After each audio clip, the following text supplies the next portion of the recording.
everybody, and welcome back to the Real Headspace podcast. Not that bullshit I put out yesterday.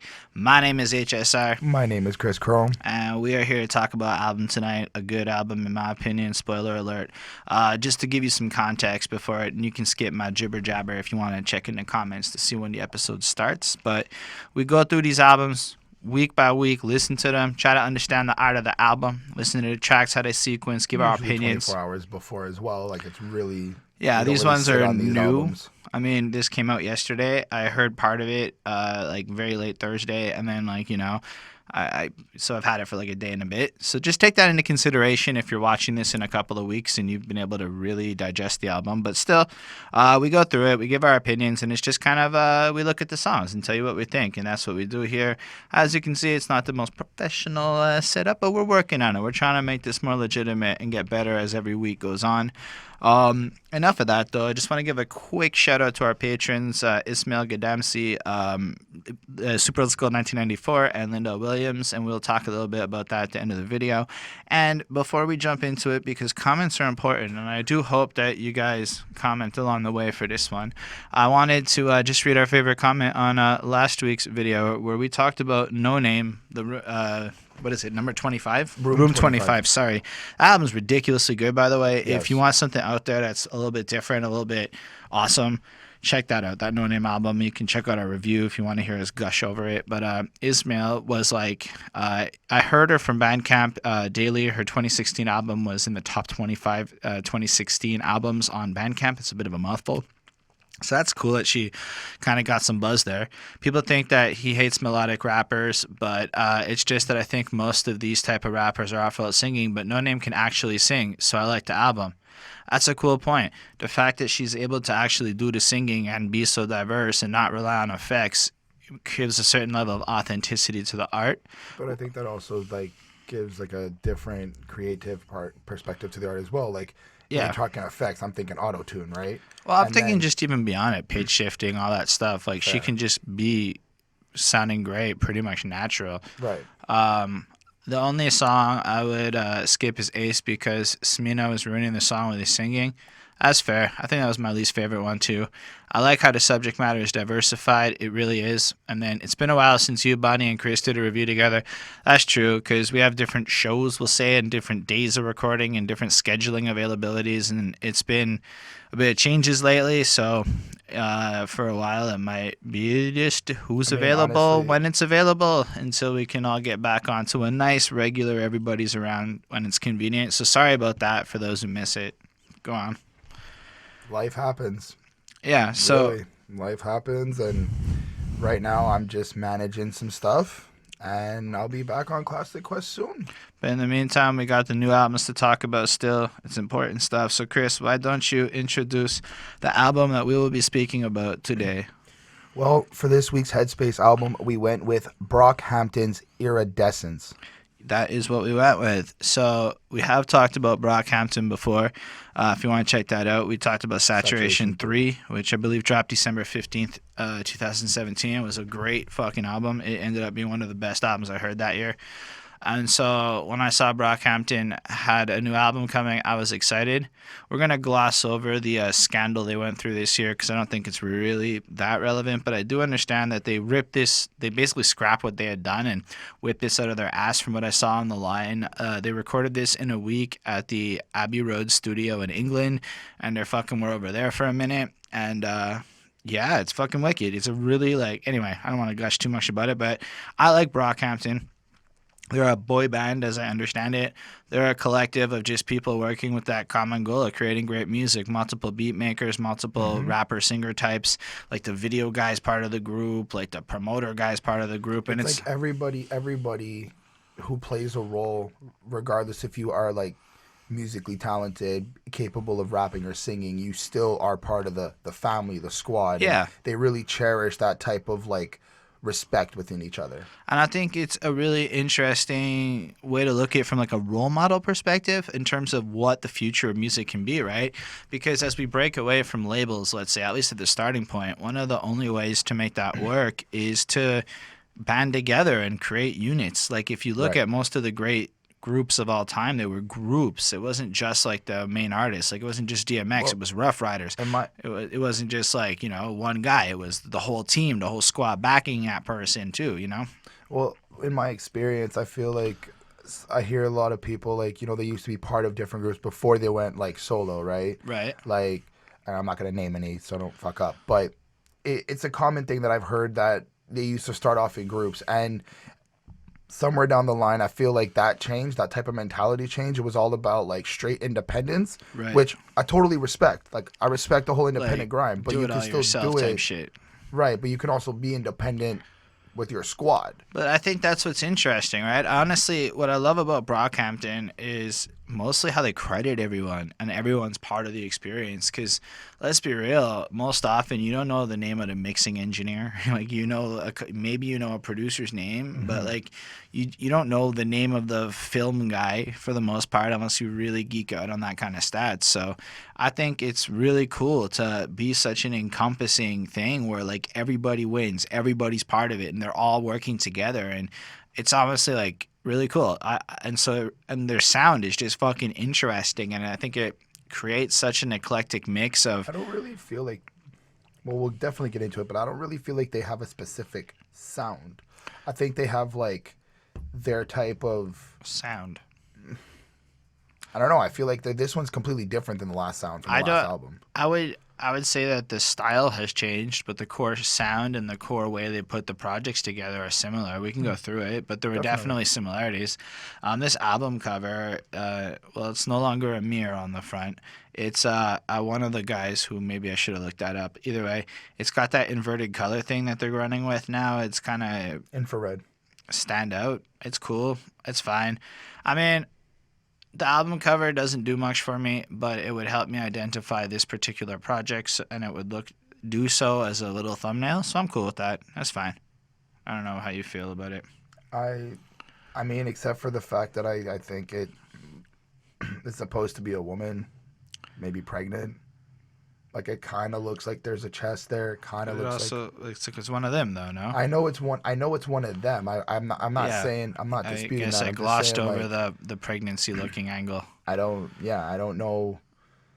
I don't know. If you guys want to do that thing where you explain stuff to us, like, you know, the opposite of what's supposed to happen, it would be awesome if you could put in the comments for, you know, just the other people coming what the cover's about. And if it's dope, I'll pin it to the top. On that note, let's jump up into this review and talk about a place in Louisiana known as New Orleans. I've been down too long, brother. Tell the world I ain't scared nothing. Tell the world I ain't scared jumping. Hey, first off, what a sound. So, as much as you say there isn't, like, it doesn't sound like the last album, I feel like at the same time it kind of sounds, in a sense, what I was expecting. A kind of out there beat, all sorts of different dudes coming at it. That's what I was trying to say. I'm not, like, I was trying to say, like, they kept their style, but I feel like sonically the sound and the different tones and pitches and effects that they use is, I feel like it's just different. Like, it's more way out there than they were reaching last time. Well, which is interesting. I feel like it's also a little bit like they've gone around the world and they've just grabbed a bunch of new and different sounds, and they're like throwing today's influence together. And like the next album, it's going to be, we've gone around the world and we found a whole bunch of different shit. And that's just how I see their career evolving, is my guess, because they seem to be traveling a lot. I mean, they recorded this in London, so that's definitely a different place. Anyway, what did you think about this song? I thought this song had crazy energies from the beginning to the end, like just with the effects and the different types of drums and snares and the different sirens and the different synth sounds, and it keeps you alive in a sense. Like, it just keeps you energetic and moving.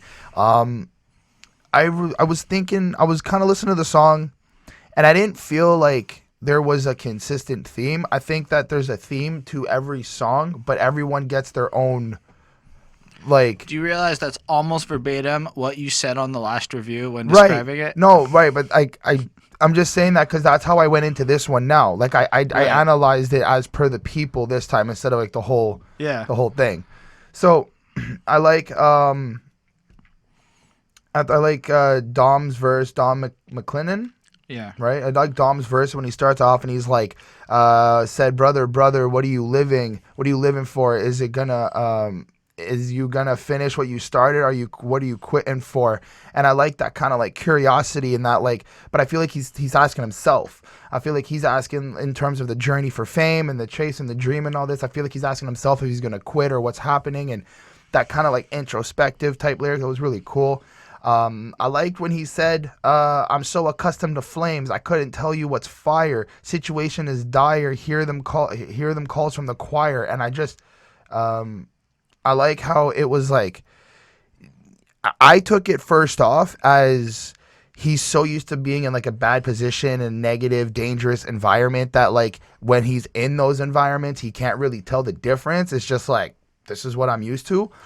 But then there's a line after, there's a couple lines and then it follows up with, I don't rhyme, I freeze time, I'll let these hands just do the work. And I think maybe he's kind of setting up the previous bar with the fire as in like, he can't tell you which verse is fire because they're all good. Yeah, I think it's a double entendre, though. I do think that it is playing up on both of those things simultaneously, and it's kind of like a segue. Because I think this guy in particular is really poetic like that. So that was something I like from Dom. Verse 2, we have Matt Champion. I felt I didn't really get sucked into his verse. I like what he said when he said, who you keep around now, that's a big reflection. That's an amazing line. Like, that line right there is what stuck to me. Everything else, personally, kind of just flowed together. I'm not saying it's bad. It's just nothing really popped out as much to me. But I like his presentation, and I like how his voice on this song. It was really good. Verse 3, we got Joba, and I like how he says, fast track to last place. I swear I've never been up top, but I'm up here somewhere out here. Nobody can tell me shit. And that cockiness, that like that acknowledgement of not knowing where you are right now because you're popping, but you're still holding that pride and that energy to act like you know what you're doing and kind of show the world like, yo, this is like, we're taking that stand. That was really cool. Verse 4, we got Merlin Wood. Woo, Merlin. I just enjoy whatever fucking Merlin says. Who voodoo man? Mama took me to the church and I sang a hymn. Colonized Christian, and now I'm losing my religion. Like, and now, do you even realize how good that lyric is? I took it, and I probably don't know to what extreme good it is, but I took it as he feels like he's losing himself when he moved here. Yeah, and he started that. But like, I mean, you gotta just look at it like. Voodoo. But I understand like colonization. No, but like shit. the song's called New Orleans, or I don't know how to say it. New Orleans. Whatever. I think are they both right? You tell us, internet.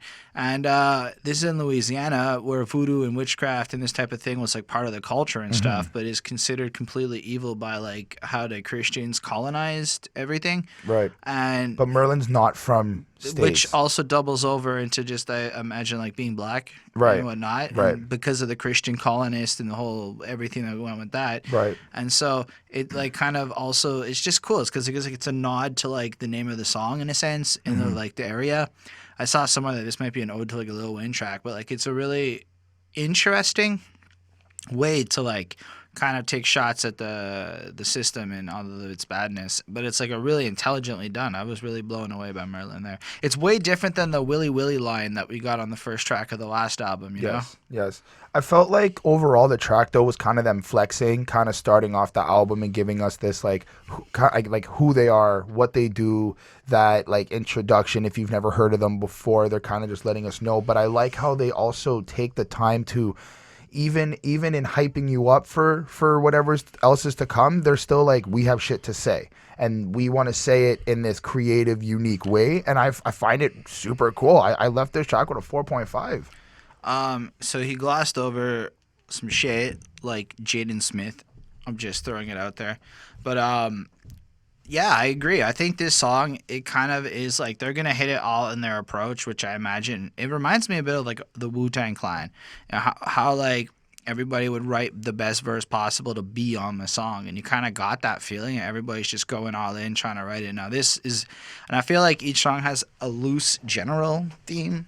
And then there's just verses that come from each perspective of each member. Right. And Chris basically put me on to that last time. And I came into this looking for that also, and I think it really helped me enjoy this project. And this does seem to a little bit look at each of their perspectives in dealing with fame when they're letting you know in a more like traditional sense they're legitimate, they're the real shit, they're getting the success now. It's not like if they're here, they're getting it, and maybe they're just different conflicts. Like you have Dom, who seems to not be able to deal with fake folk, etc., and he comes in and he flows so perfectly, and it's really, really good.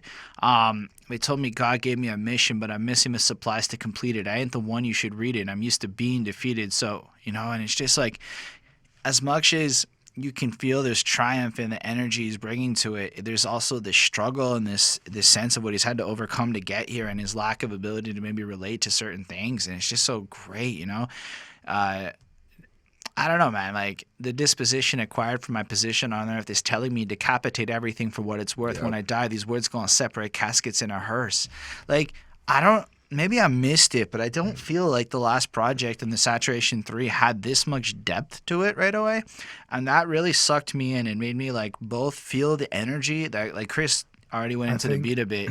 I think that what I came to realize after we did Saturation 3 was I think it may have been part of a series. Since there is 1 and 2, right? Yeah, it absolutely is. I think that if we did 1 and 2 and then did 3, we would understand the whole global picture. But doing 3 alone, I feel like I feel like they're older now. They're wiser now. Mm-hmm. They've seen more things, and I feel like that wisdom is poking through a little bit more here. And I really like it. I really like what that is. And then you glossed over Kevin's awesome chorus. Tell them boys don't run from us. I've been down too long, cousin. I've been down too long. Tell the world I ain't scared of nothing. Tell my boy I want a crib in London, It's like you get the sense that it's just in a contrast to like what Dom was saying and like almost this like where you at, etc., etc. You have Kevin coming through with his cool, weird, phasey voice, kind of just telling people like we're not scared, we're here, we're ready, we got this shit, whatever. And then it flows into Beerface, try to treat man like a baby, and Beerface actually annotated we were in London, so I said man. Feel the tea sinking like rabies, and then he does a bunch of like ahs, and it just sounds so cool, right? Because their song structure just is this flow of each person doing their thing, and each of their voices is pretty different, and each of their styles is so different that they just manage to mesh so flawlessly on the same song. Well, the production of the song itself is like the mixing and mastering and the layers of how the sounds mesh with the vocals themselves. They kind of feel like if you were visually looking at it, it's like the song is probably on top of the vocal instead of the other way around half the time. Well, I mean, I feel like the production almost transitions for each member to highlight and accent their strengths, but still maintaining like it's almost more like an old school mix where like you would flow through an 80-minute party and it just keeps bouncing along. And I feel like I was going to kind of bring that up a bit later on, but you can even within this song get the sense of fluidity. Like it's supposed to take you on an emotional journey. Mm-hmm. And yeah, it's hard to listen to these songs without wanting to hear the next one after. Matt Champion's verse kind of follows suit. It's pretty good. I like lines like wear your shit upon your sleeve, so projecting on me senses your surround sound. What's your take on me? Kill the ego now, what that makes of me. And go watch screen, couple sits of Tangeray. I'm gonna throw a couple punches, I'm gonna do it anyway. And you just get the sense that like he recognizes being watched and etc. But then under the influence, it's like you get the sense that you're gonna go out there and act out anyway, regardless of the situation. And now he's more self-aware, more conscious of the situation of having that kind of spectacle around you and whatnot. Joba had that psycho voice that I really liked, and I really like him. He has one of the coolest voices. It's really nice, and his verse kind of shows more of a internalized emotional like depression style thing. It's like you can tell he's dealing with some like anxiety or whatever within himself, and he's expressing it more like that. Chorus kicks back in, only Jaden Smith shows up and does the second half of it, which is unexpected, but yeah, Jaden Smith is chilling with them there. And then Merlin comes in with this super deep verse kind of questioning his identity and his like relationship with God and religion in light of what religion has done to his people, and like packs in like, but I think that like a thesis statement's worth like fucking ideas into a little snapshot, which is a weird way to close this song off, all things considered. But it's almost like you go from questioning other people to like recognizing where you're at with things, kind of finding this confidence, only to settling on but there's some real shit we need to deal with. And I love that transition in the song. I got a 4.5 on 5 as well. I think it was really cool, really fun to listen to. I wanted to just say for Merlin, I feel like he might also be speaking or trying to speak for other people who might be going through that same thing, right? Like, it wasn't, again, with like the religion and the colonialism and bringing it back to like bringing history, right? A history events in here. It feels like he's trying to also show like we can change these type of events. We can change how, you know, the idea of history repeating itself. It was pretty cool. Fair enough. And then it literally flows into thug life. And frankly, first time I heard, I didn't realize. Exactly. It's just you look and you're like 30 seconds into the next song. So thug life. You know you don't look fly. Them gold chains and your neck green. Holy shit, man! Like it's just kind of like, it's almost like a Slash song in a feeling, but like the whole album kind of ends up feeling like that. It's a consistent thing where like it almost is like you don't realize the songs end, but the beat like softens, but it's basically the same thing as in the first track. And then the whole tone softens. Like it goes from this like bumping, like almost fist pumping kind of energy where like you're dancing and shit to this like somber Kevin singing, and it's really fucking pretty, and Beerface is singing along too. But they even like jack lines from like the first song with Beerface's try to treat man like a baby, feel the tea sinking like rabies, boy you know you don't look fly, them gold chains turn your neck green by. I want to just touch on that line because it's really fucking interesting. It's like he's calling people out for being fake, and if you like try to disrespect him or come at him, you'll feel like the sting. But like he's kind of calling out people with their fake gold, because if you wear like fake jewelry and shit, your skin is literally gonna turn green. So he's calling out that, oh, your shit's bullshit. You can tell by the green line around your neck from where your fake ass, you know, necklace, whatever, Well, I took it a little differently. And then simultaneously, green is envy, right? Yeah. And so you see how you're jealous of like the people who have the real shit, right? And it's evidenced by the fact that you're willing to make your neck turn green. So literally showing your envy of other people, because you can't have it, so you get the fake shit. And I really like that. And then it flows into Dom's like verse, which is pretty fucking like, again, personal and powerful, and it almost follows up on some of the shit that we like touched on in the last one. It's different reconciling with skeletons I didn't know I possessed. I saw perfection out in ways I no longer accept. I understand that I neglect in times when I obsessed. I'm learning to confess this fate is harder to digest. Now, like, as a person who has acted like an idiot when I was younger, hell, watch some of our earlier videos from like the beginning, compare it to now, you see, like, I've transitioned and I've tried to grow. So when I hear people talking about this kind of stuff, I just really feel that self-awareness, that like understanding that like in your own desire to like pursue your dreams and to get to over there, you become so blindsided and stuff. And I don't know if it's on this track, but like I know at some point they touch on like not like being around your parents and stuff like that. Multiple times on the album, there's like different verses that touch upon the family issue. And like I feel that one so much in my life right now. Like I'm just not available to even like see my mother, who lives, because she lives like, you know, almost 2 hours away, and it's so hard to like justify that, you know. But I feel like that's not just part of like just grind. If you're on the grind or you're an artist or something like that, I think that's just part of life. Like at one point, as a human, like as a person, you need to work and you need to do your own shit, which I respect and all, but like then you gotta like add in all the bad habits and the things you've justified to pursue, and right. You really consider your last 10 years of your life and how you could have done things differently, all that. And anyway, I'm not trying to like, it's not about me, but I really feel like I find myself being introspective listening to this, and it's really relatable and it's really fucking cool. Depression's still an uninvited guest, but I'm always accepting. Doesn't matter how good my life gets, I still find ways to make myself miserable, and that's the truth. I try to work through that stuff and, you know, like, we build and stay busy and all, but sometimes it's really hard. And, you know, can't help but meet with the feeling with a familiar embrace, but I know that it'll kill me if I give into my brain. Yeah, man, I know what the rumination's about. And now what I like about this is how real it is. Like, you can tell some people write some shit to, like, write dope bars. I'm not going to say Suicide Boys, but Suicide Boys. And then you have some stuff like this where like you really feel that these guys are feeling some things and have been through some things, and I find myself relating to it and feeling almost better listening to it, like going through it with him. And that is incredible. That is not something I feel like I get a lot out of music, and I'm a little bit biased to Brockhampton because they give me that feeling.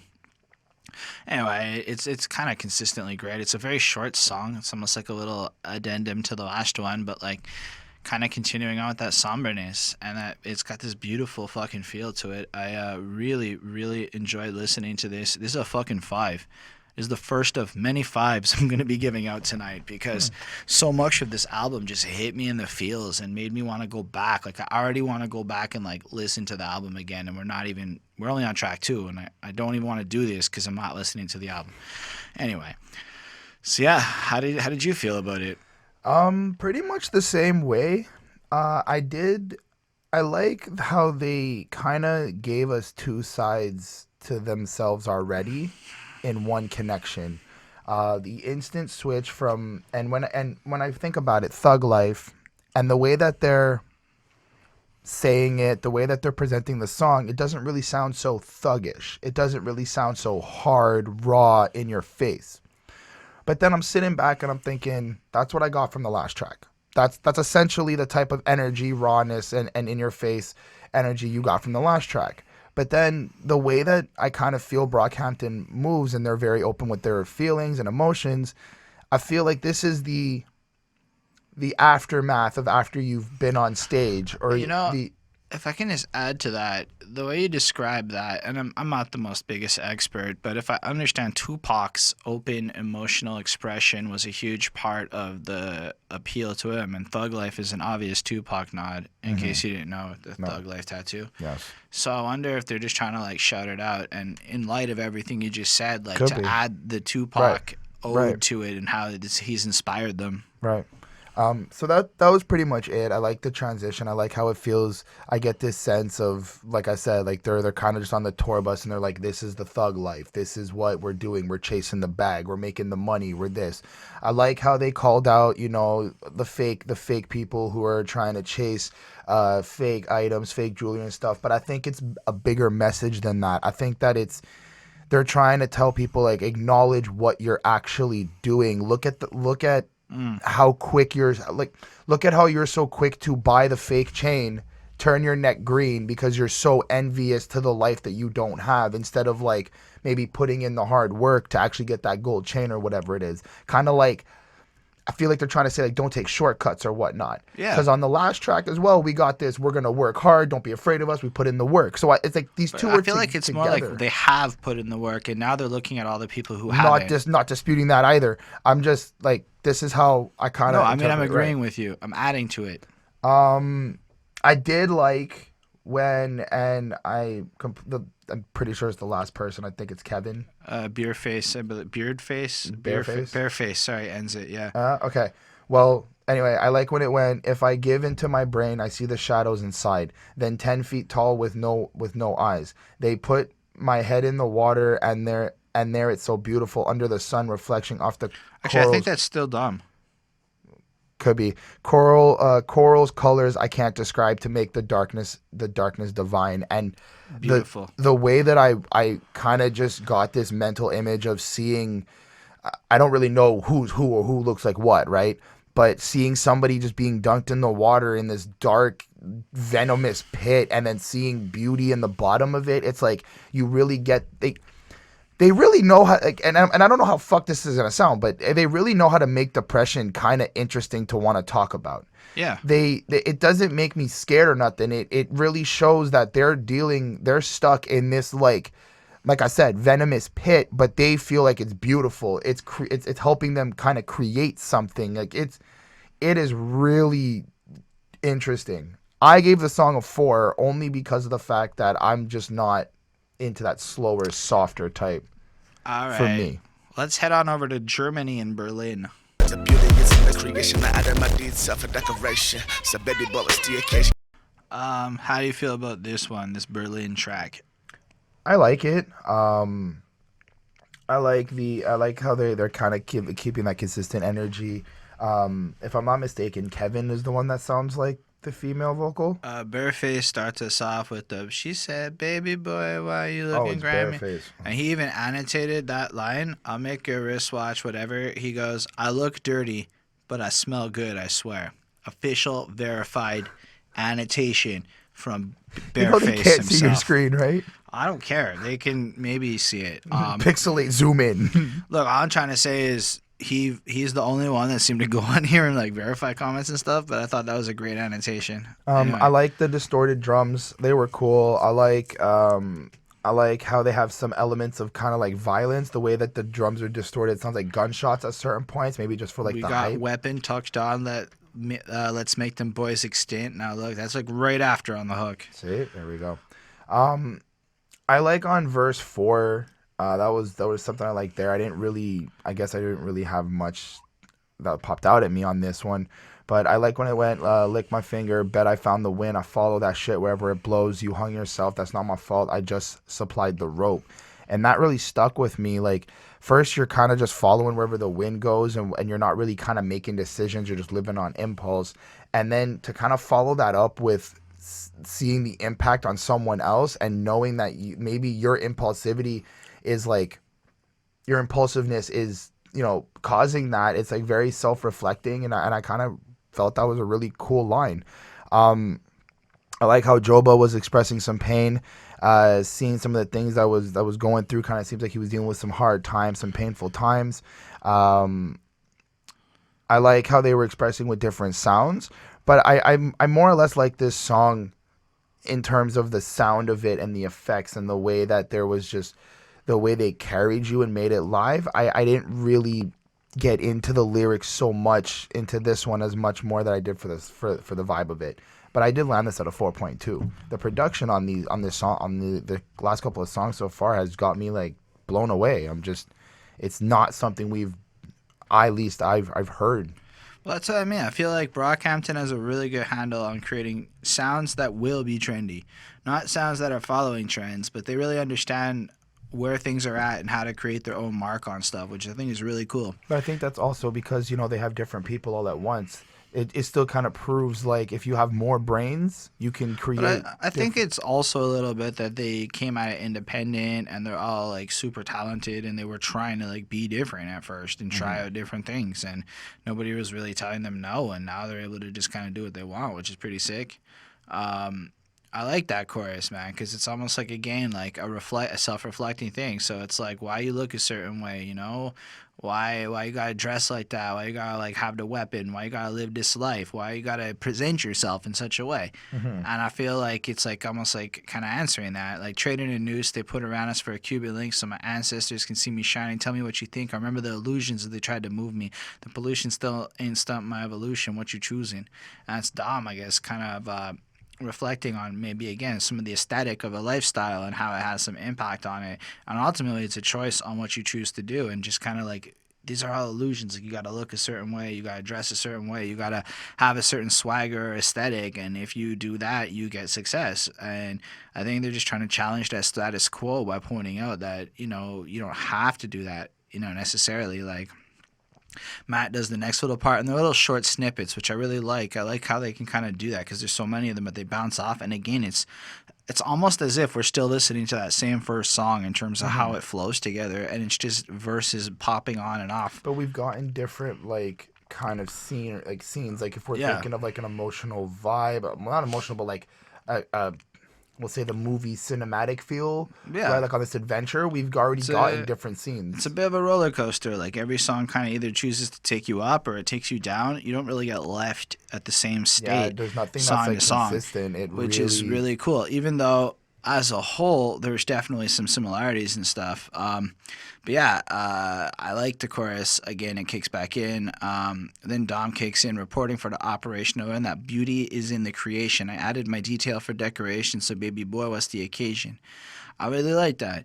It's like he's starting to see that through all of this world, as you create your art and create your own stamp and make your own mark, that's where the true art and the true beauty and all that stuff comes in. So when he looks at people dressed, I guess, like that authenticity. You dress like you're about to take over a nation, avoiding social litigation. When the admiration turns to abrasion, y'all can't find another station. So if I'm understanding correctly, and again, it's so like advanced, I feel, he's pointing out that like y'all are trendy as fuck and y'all doing a certain thing, like you're trying to go a certain way, but at some point the tide's going to flip and you're no longer going to be that. You're no longer going to be I guess in that vibe. And I guess if we want to talk about mumble rapping and stuff, like honestly, it's hype now and it's in the height of its popularity, but that also means that the next thing's on the way up, and that's just how trends work. So I guess they're calling out, with your lack of distinction, how are you going to stand out when it like moves? You're going to fall off. I feel like it's also, they're also kind of maybe saying like, well, your lack of open-mindedness and wanting to follow a certain way is what's gonna cause us to kind of lead to this end, because you're just too stubborn to like think of something, like accept another thing. Yeah, and like I like how he ends it. Like, told my baby I'd be back around November. You know, did some Beatles shit to kick off to September, because they recorded this in on Abbey Road, and apparently it was inspired by Sgt. Pepper's Lonely Hearts Club. This whole project, crazy, because in 2010 I had some old friends that thought I'd be a beep. Go fucking figure. And it's like you get the sense that like if you look at how people were looking at it once upon a time and what they thought of his potential to where he's reached today, it's fucking next level. Kevin and this Sammy Joe person do a little pre-chorus thing. Pull up the tools, still riding on the roof. Seems like only legends do. Check this, hot looking babes. Bitch said that's the fucking move. I feel you when she said, and then it goes back into like, you know, the hook again, which is really cool. And then Joba does his like again like.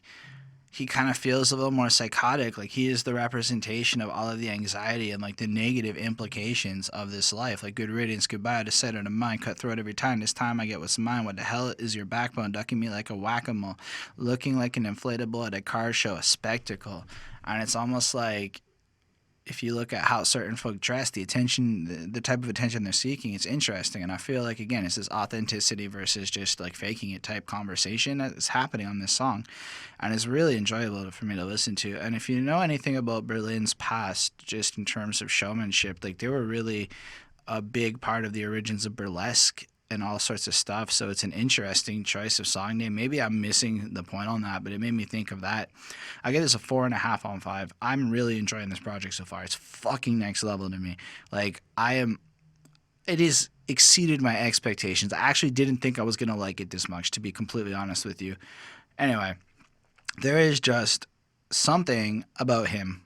Say all the things that you say. I really like how you do all the things you do. So this is a love song from Kevin.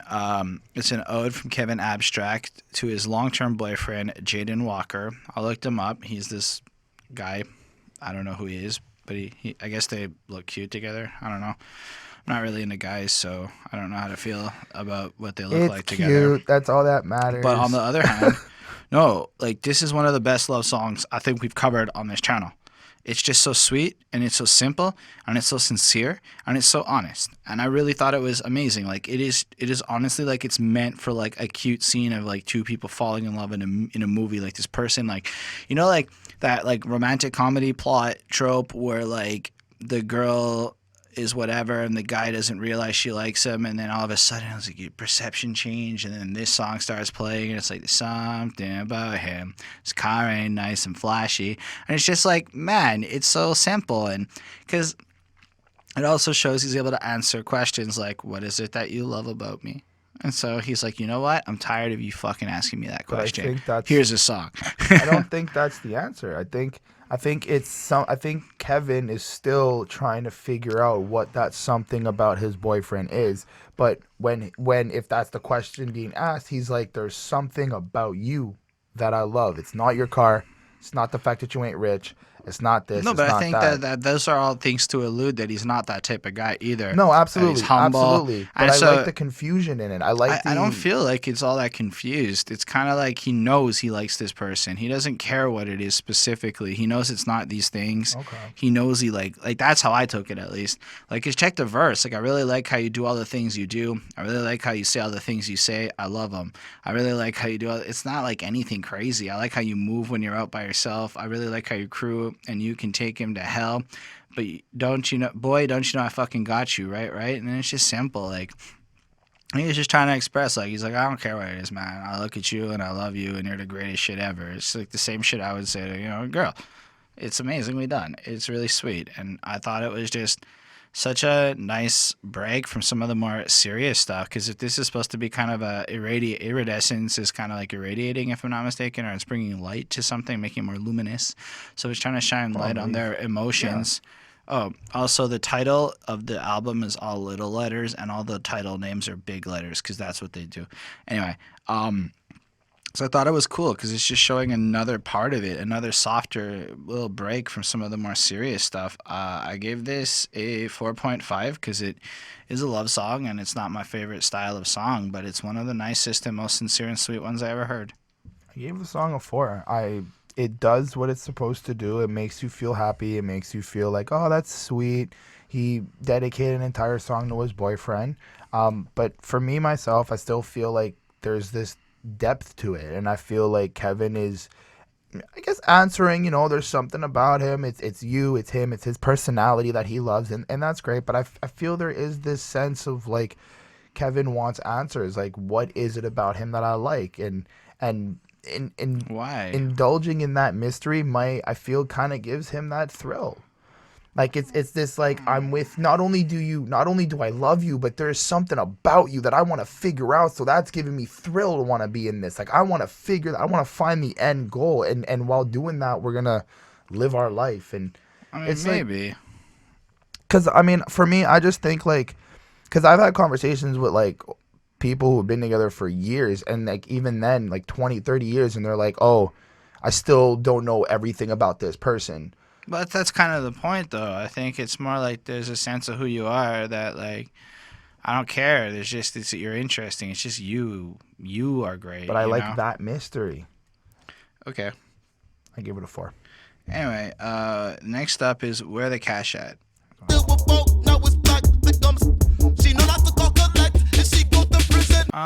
I don't like this one as much as the other ones. I feel like it's got a really weird beat, and maybe it'll grow on me over time, but it kind of hit me off guard, and I don't know how to react to it. It's an okay sound. Like, it's really well made. It's equal quality as everything else. I like Merlin on it. I like Merlin's voice. Merlin comes in fun, like pull up to your house and dump like a trash man and all up in your grill, but I'm not a fan. Merlin, I do no hat trick. Just show me where the cash at. Show me where the hash at. Fuck that. Show me where the cash at.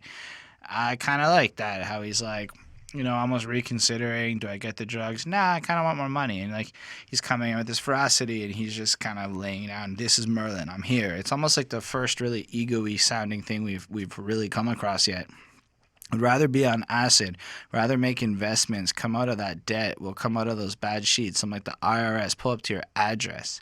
And so, like, you get the sense that he's trying to make his life better and stuff, but he's also willing to come and rob you blind of everything you got because that's what the IRS would do, But I feel like that's part of the song in terms of, like, where the cash at. His only main goal is to get the money. So yep. I feel like he's expressing his concepts of, like, take any opportunity you can, do what you got to do. If it's survival of the fittest, it's survival of the fittest, Like, yeah. And then, like, the chorus, move to your window, drizzle with the pitter-patter, give me the answer, figure where you at, where the cash at, used to ask that. And then, I kind of like the sense where it's like they're almost remembering back to a more desperate time where they actually had to worry about these struggles, and it's no longer quite like that. And then Matt Champion comes in, at the night, bring him out. I was sleeping upside down, keep you up. I come around and stay right up to my tip, send me a pic, whatever. I get the sense he's just kind of like talking about girls and stuff or whatever, and he's not really going to put up with that shit. He's just kind of here to do his thing, go out on tour, make his money, etc. Chorus comes back in, and the song kind of just ends. It's a little, like, short thing, and I don't know. I appreciate, like, the energy on it. I feel like everybody did their job right, but something about it didn't hit me proper, so I give it a 4.1, and if I misinterpreted it, I'm sorry. It was harder to get into this one. I left the track at a 4. It kept the same energy, but I do agree with Holden. It wasn't like, it didn't captivate me as much as the previous songs have so far. Yeah, that's fair. But let's talk about weight. Weight's an interesting one. Off, and every time she took a bra off, my dick would get soft. I thought I had a problem. Man, this song is so next level. It's basically the various weight or heavy things these folk have been dealing with. The pressure. And, like, they're sharing it with you, each from their own perspective. And, like, Kevin starts us off fucking strong, kind of first his anxiety about being in the boy band and etc. But then it just like kind of transitions pretty quick into like not fitting in with people. He misses the old days, so he's like he's not really comfortable with how things are. But then it really kind of goes back to when he was pressed because my shawty gave me cold signs. I was writing poems about her dog in study hall, but she was mad because I never want to show her off. And every time she took her bra off, my dick would get soft. I thought I had a problem, kept my head inside a pillow screaming.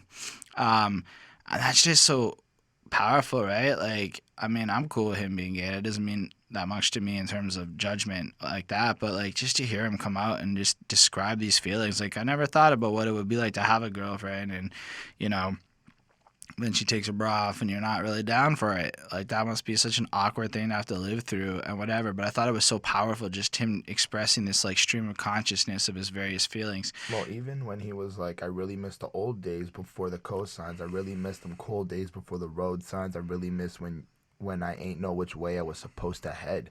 Like even the line before that type of wanting to go back to like just kind of living freely and just kind of being confused. And it seemed like it was easier when he didn't know probably what he knows now. It was just kind of like, damn, what are you dealing with? What's going on? Like, yeah, and then it's like, I don't want to waste no more time. I'm ready to go. I live my life on standby. I can leave you alone. And then it just breaks down into this most ridiculous sound on his fucking amazing sounding. And I feel like the way that it just sounds great. It has like almost a tier above everything I've heard so far in terms of tone and talent, distribution, and energy that Kevin's put out. It's also, I think this is the longest we've heard Kevin on a song up until this point on this project. Then Joba comes in, because we're born with a dollar sign attached to our temple. Life is a dish served cold most times, and all my life I've taken handfuls force-fed by the hand that feeds us, but not all hands created equal. I stand by waiting for something good to come. In due time, the skies will split for the sun to smile. And you get the sense that he feels the pressure of the capitalist system that he's surrounded by, and how almost the value of your life is measured by how much money you make and what you have and stuff. So in light of that, considering he's trying to get his break, and he comes from maybe a rougher circumstance where it was just wishing and waiting for all of that, and you just feel that energy is coming from, and then at some point just praying that one day it's going to come and all of a sudden your life's going to be so much better and more interesting.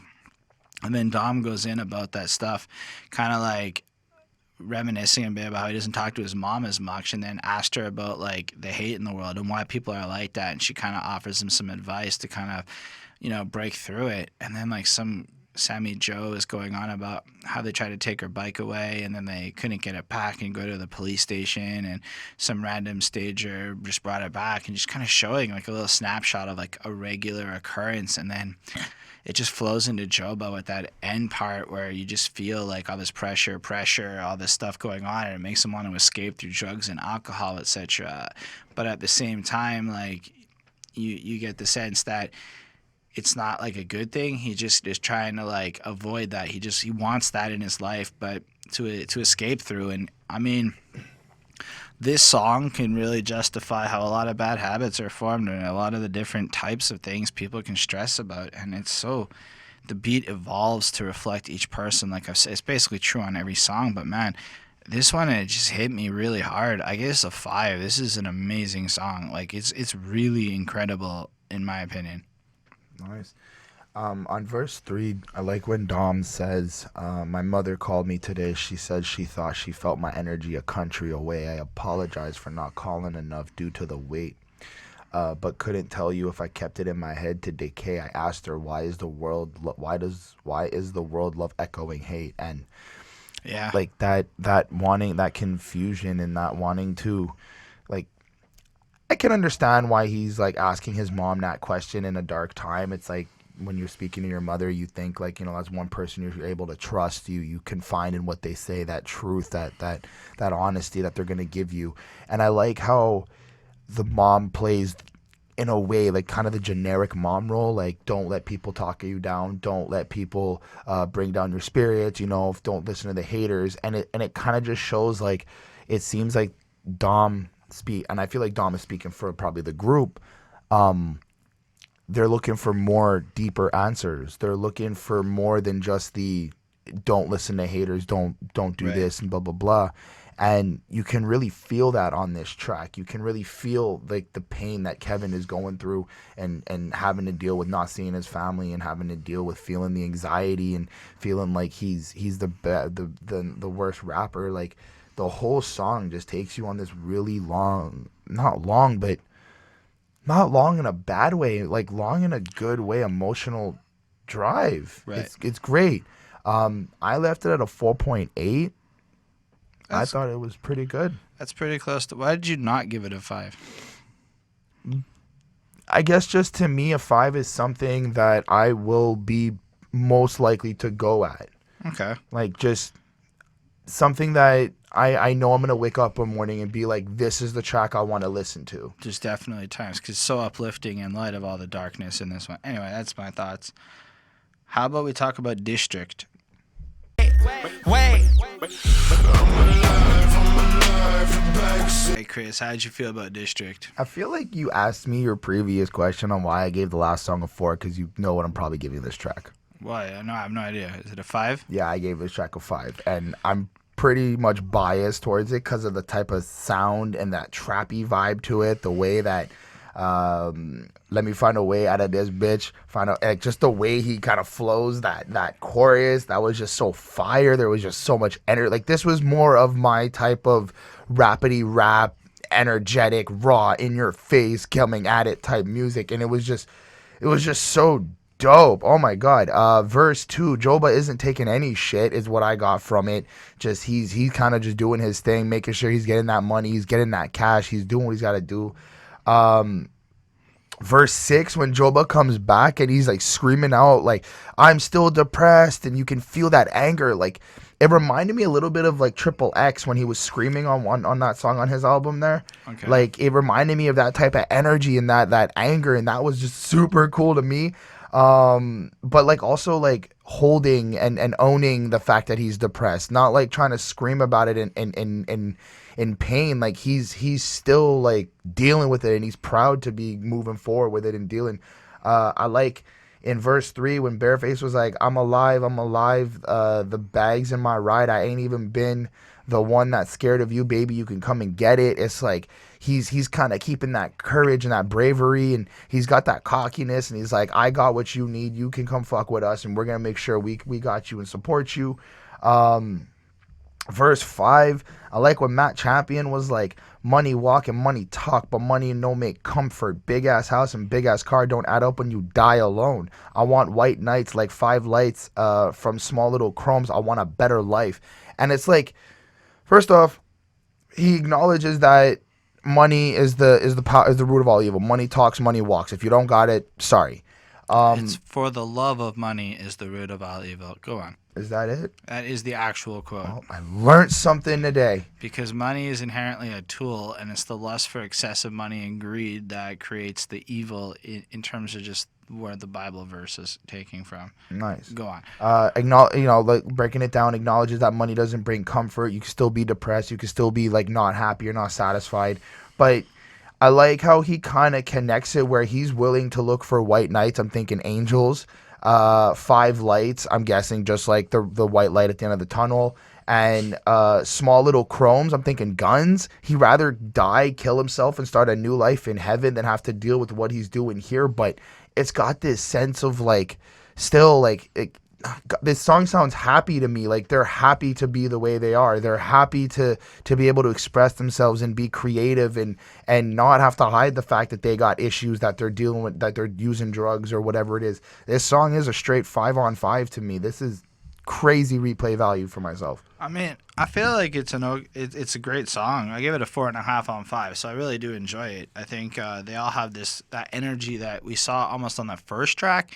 So it's kind of like we're back on that like fuck shit up kind of vibe in terms of the song, and you do get the sense that they're trying to figure out a way to deal with things. I feel like they're trying to understand how to cope with the fact that in spite of their success and all the things they now have, they still feel the way that they do.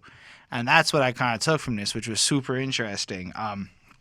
I love Merlin's verse. Hey, I'ma just bounce with that. In fact, about the whole damn house with that. Hey, damn, hand me where the ounces at. Tell me where the damn these ounces at. And it's just, I believe it's a little singier and stuff, which I thought was really cool. It was a really nice twist that I wasn't expecting.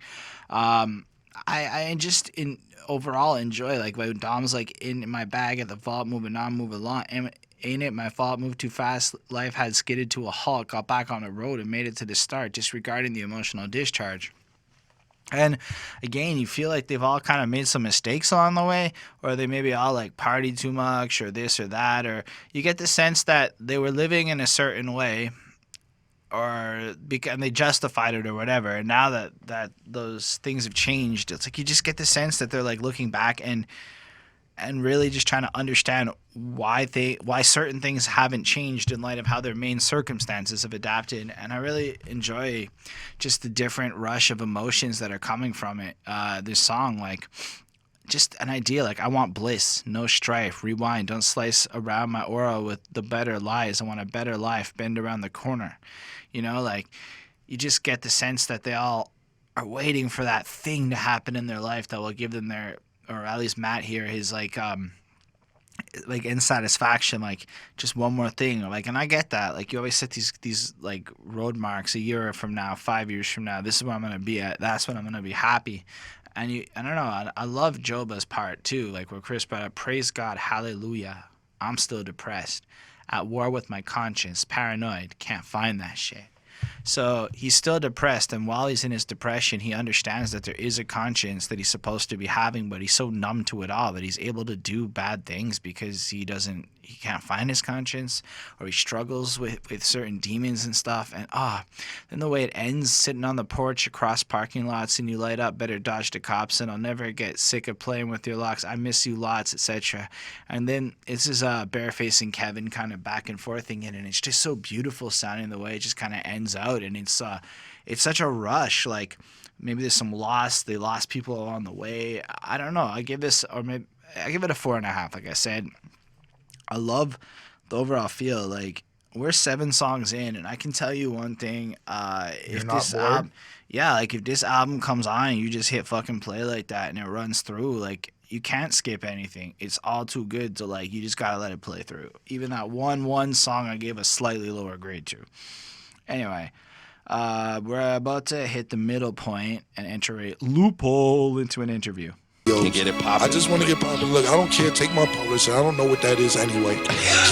So this is apparently DJ Who Kid interviewing Cameron, right? And underneath it, they add their own little production. And basically the gist of it is DJ Who Kid's kind of reflecting back on an era where like the fame was the most important part.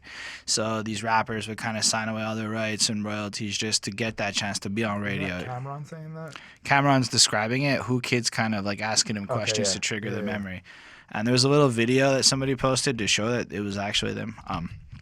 Anyway, so like he's kind of pointing out like, yeah, we basically gave up all the rights, all the money, you know, just to get fame, because fame had such a lustful like approach to it. Like you can be there, everybody's gonna know who you are and stuff. But then when he started getting checks and he started realizing how much less he was getting paid than other people in terms of his buying potential and stuff, it really like clicked that maybe this was not the right approach to seek out like the fame like that. Kind of showed a little bit of naivety in like, let's say we'll call it like the freshman year.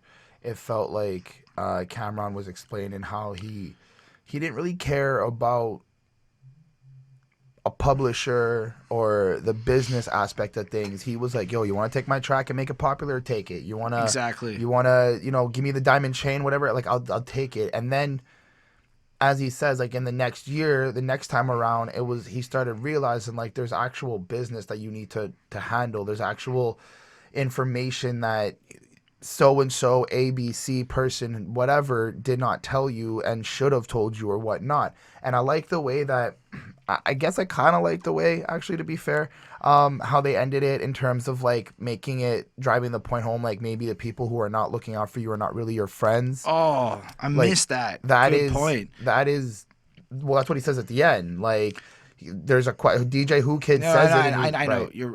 And, I mean, okay, I get it.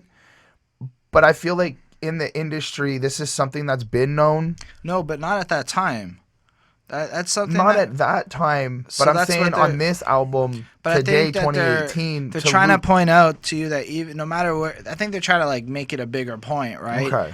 They're trying to say like, yo, you need to be careful of who's around you and who your team is and who your squad is. Because, And I get that. Because at the end of the day, all these people that we thought were our friends once upon a time turned out to really not be your friends. They were really out to all of this. And you got to imagine with where they're at in their career, dealing with labels and stuff now, this might be something that they're experiencing. And they're just reminding you and kind of bringing it up again. Like, look how many people still seek a 360 deal and shit like that, right? Like, it should be really well-known stuff, but for some reason, it still happens with a lot of frequency, you know? Well, so I goes think back to we can say like the enviness. But then there's the bigger point that they're trying to make where they chose fame over good business sense, and it bit them in the ass because they trusted friends to like help them get there, which is in the grander theme of the album, something that they have not done as they've retained their purity and stuff. So I thought it was fucking great and especially meta with and shit. the whole scandal and exiling that member too, like, That's sticking respectable and stuff. That's not related to this, and maybe it is. I don't really know. I don't know enough about the situation to talk about it. So, I mean, I know what happened, but anyway, I give this a 5 on 5. I thought this was an excellent little interlude thing in the middle. Like, it really fit, and it really was surprisingly amazing. It's one of the best I've ever heard. I gave it a 3.9. It was cool. Anyway, let's talk about the tape. Me all my life I felt inadequate, and through the years I've dealt with tragedy after tragedy. Fuck, this song is incredible. Like, honestly, it's another 5.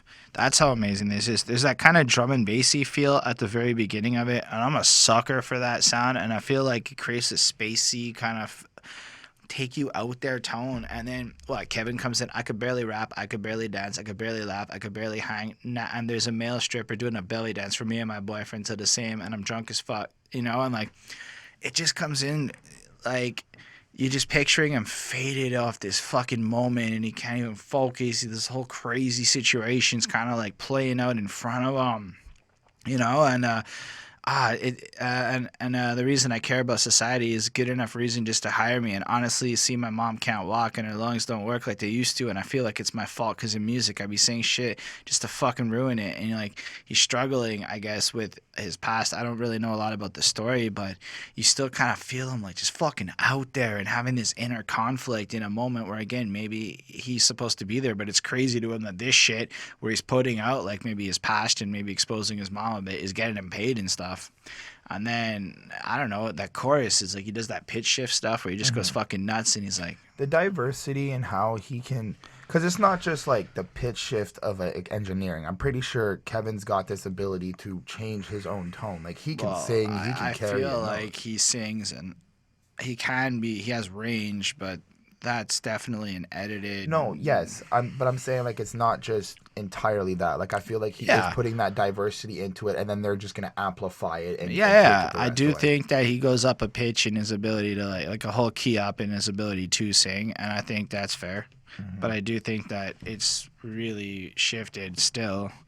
I don't know, maybe he does it live and I'm just fucking wrong. Well, for me, I like verse 2 when Joba expresses how he kind of feel like he messes up a lot.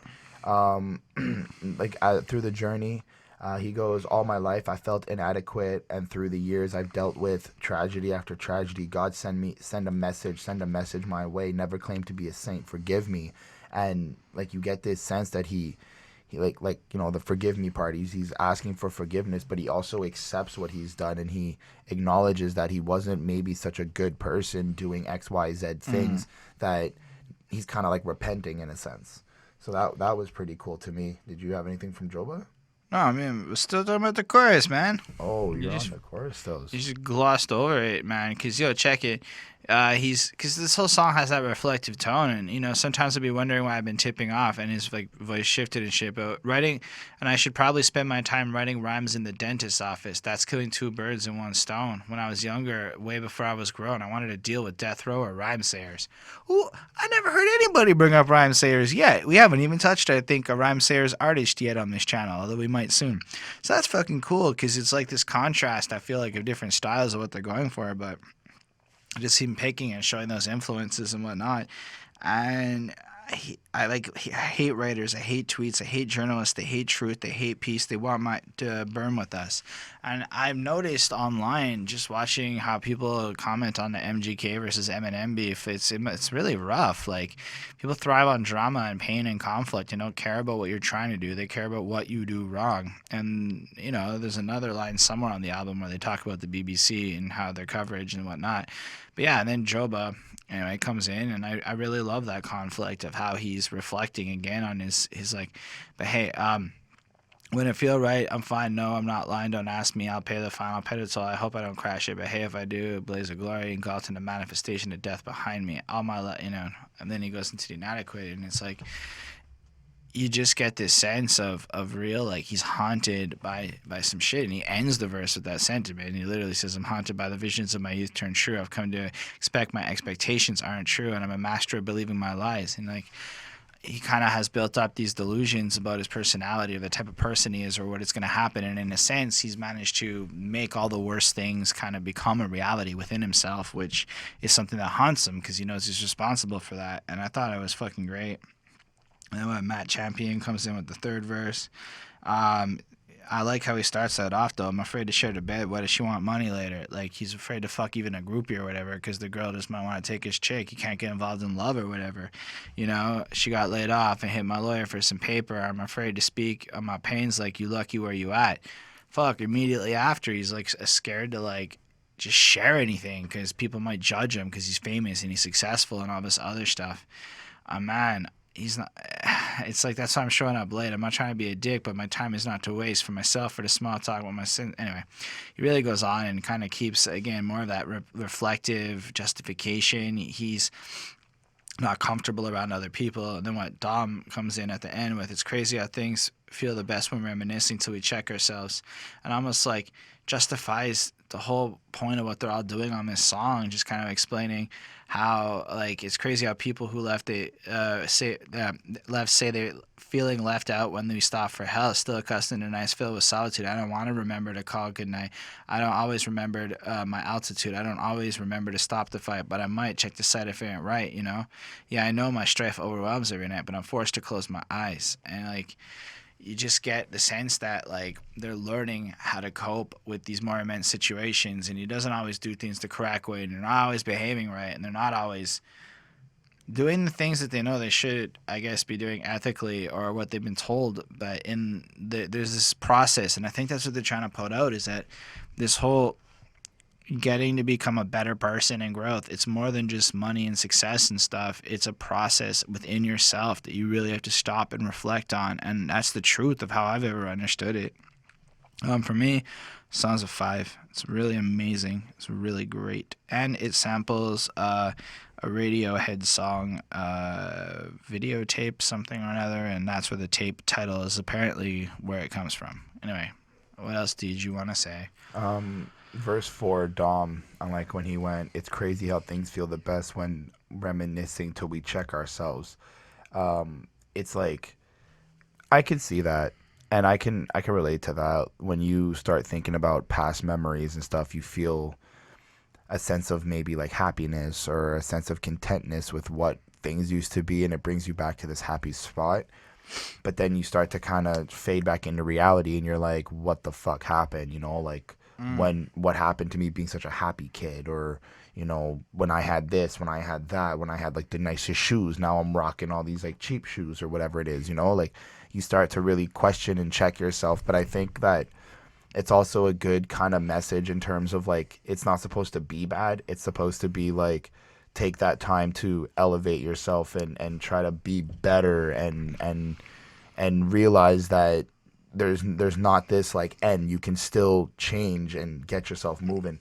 I also like when Dom went, still accustomed to nights filled with solitude. Like, even through everything he's been through, even with the gang and the squad, the whole Brockhampton, he's still like, I'd rather be on my own. I'd rather deal with my shit. I'd rather try to figure out what's going on in my head and what's happening. The song carries this very intense emotional vibe to it, which I really enjoy. I like how everybody is all the different artists are keeping this same type of tone to it, as much as they're giving their own flair, twist, experience, or whatnot. There's this like agreeance on what the tone of the song's about. I left it at a 4.5 for me. Parfait. Alors, la prochaine chanson qu'on my va God. parler, c'est Jouverte. Et je pense que on doit faire toutes les sections en français. No, you Pourquoi can't. pas? Yo, you do it. You do it. Oh, mon Dieu. Yeah, he's gonna do it. All right, tabernacle. you're gonna go French. I'm gonna go English. I will die. I will die. Guess I'm too real. Excuse me. Let me pass. OK, on va continuer maintenant. Les chansons qui... OK, I'm done. I live in Montreal. It's not often that, you get to talk French, I guess. I mean, in my life, I work at an English place, but yeah, French. Woot! Go on. How do you feel, Chris, about this song? That threw me off, dude. Pourquoi? It's I like how the intro starts off with "Take it all or leave it. I feel you," and it's like they're not giving you a choice. They want you to be open-minded to what's about to happen and take it all in and not just pick it apart. And that's Robert Antoniente or whatever, and that's the guy who did Spanish on the last album. Like, he's one of the behind-the-scenes guys. Oh. Verse 1, we got Matt Champion. Oui.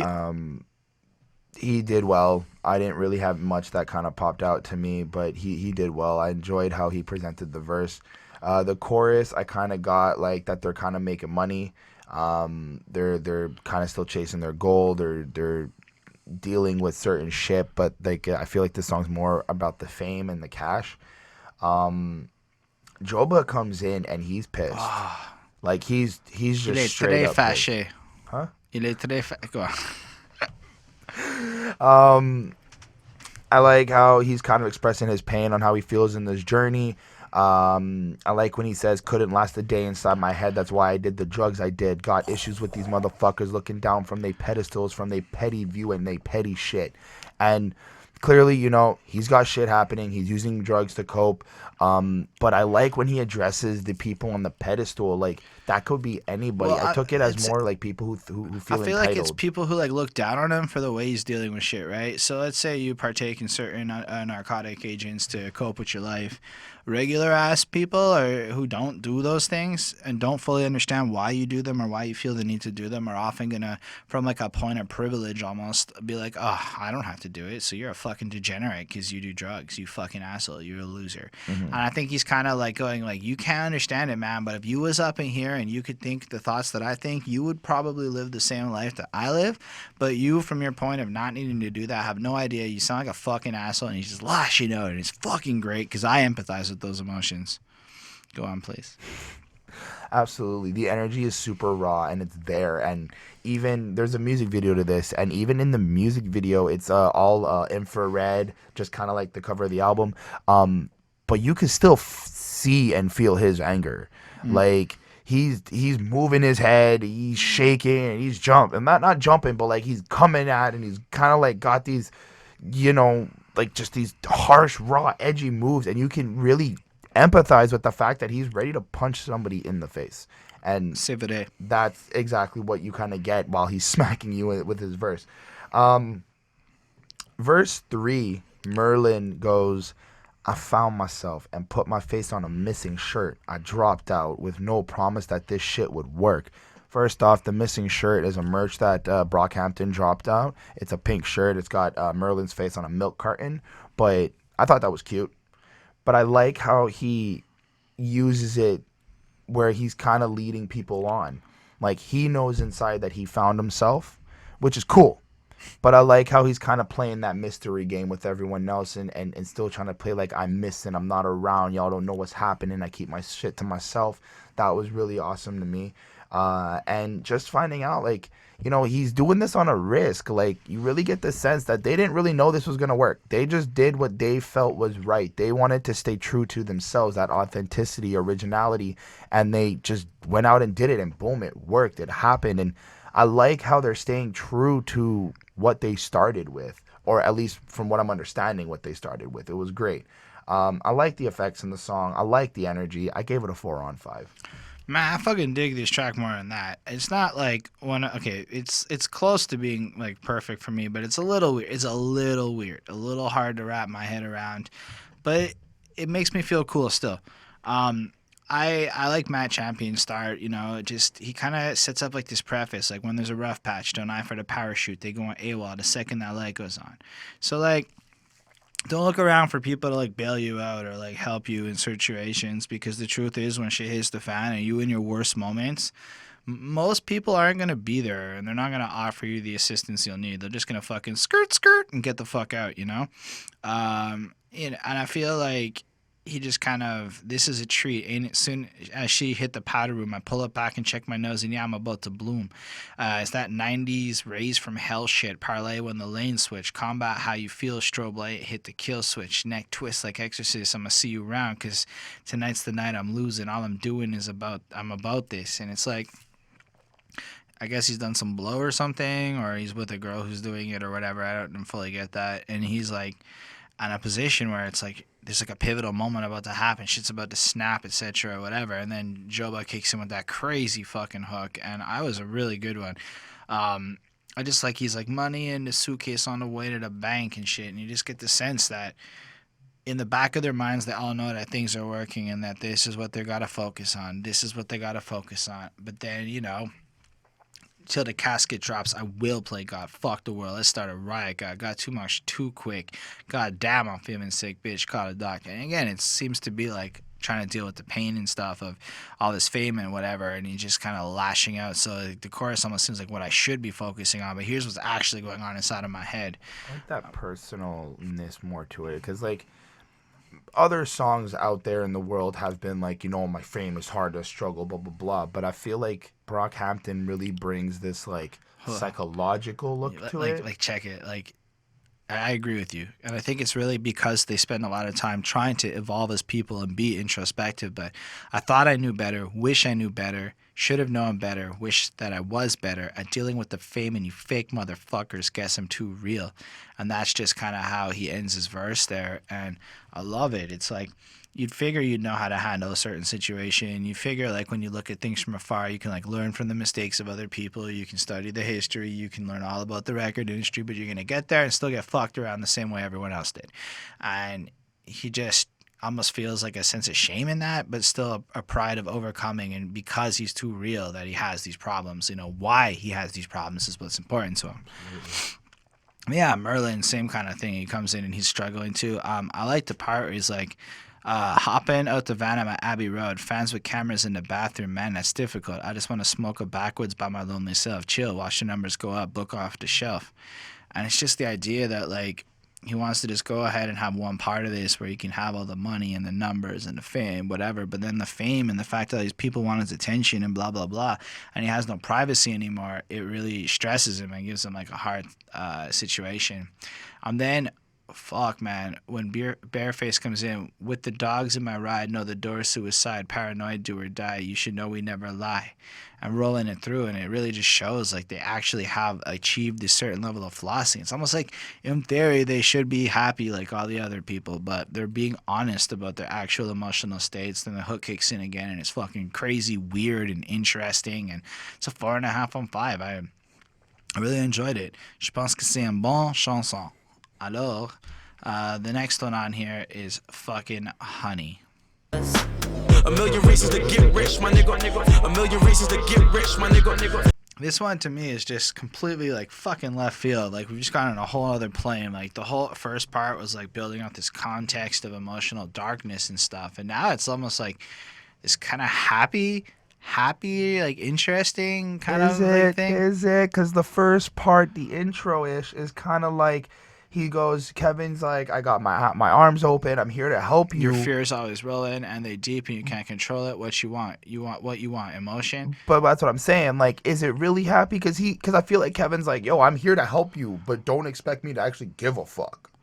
Well, I think it's a little bit more like, you know, you have your fears and anxieties, and they're always there, and like, you can't control that shit, and so what do you want? You want me to just give you emotion? Like, that's all you want. That's what you thrive on, you know, like that kind of thing. But what if he's talking to fans? Then I would have to agree. Like, yeah, that's what we do. But I don't know if he's talking to fans. Right. I kind of took it like he's talking to people in his life, you know? And then he follows up in the verse, I need to step out with no frustration. I need a permanent getaway vacation. They got a permanent hit list. A million reasons to get rich. 50 did it right.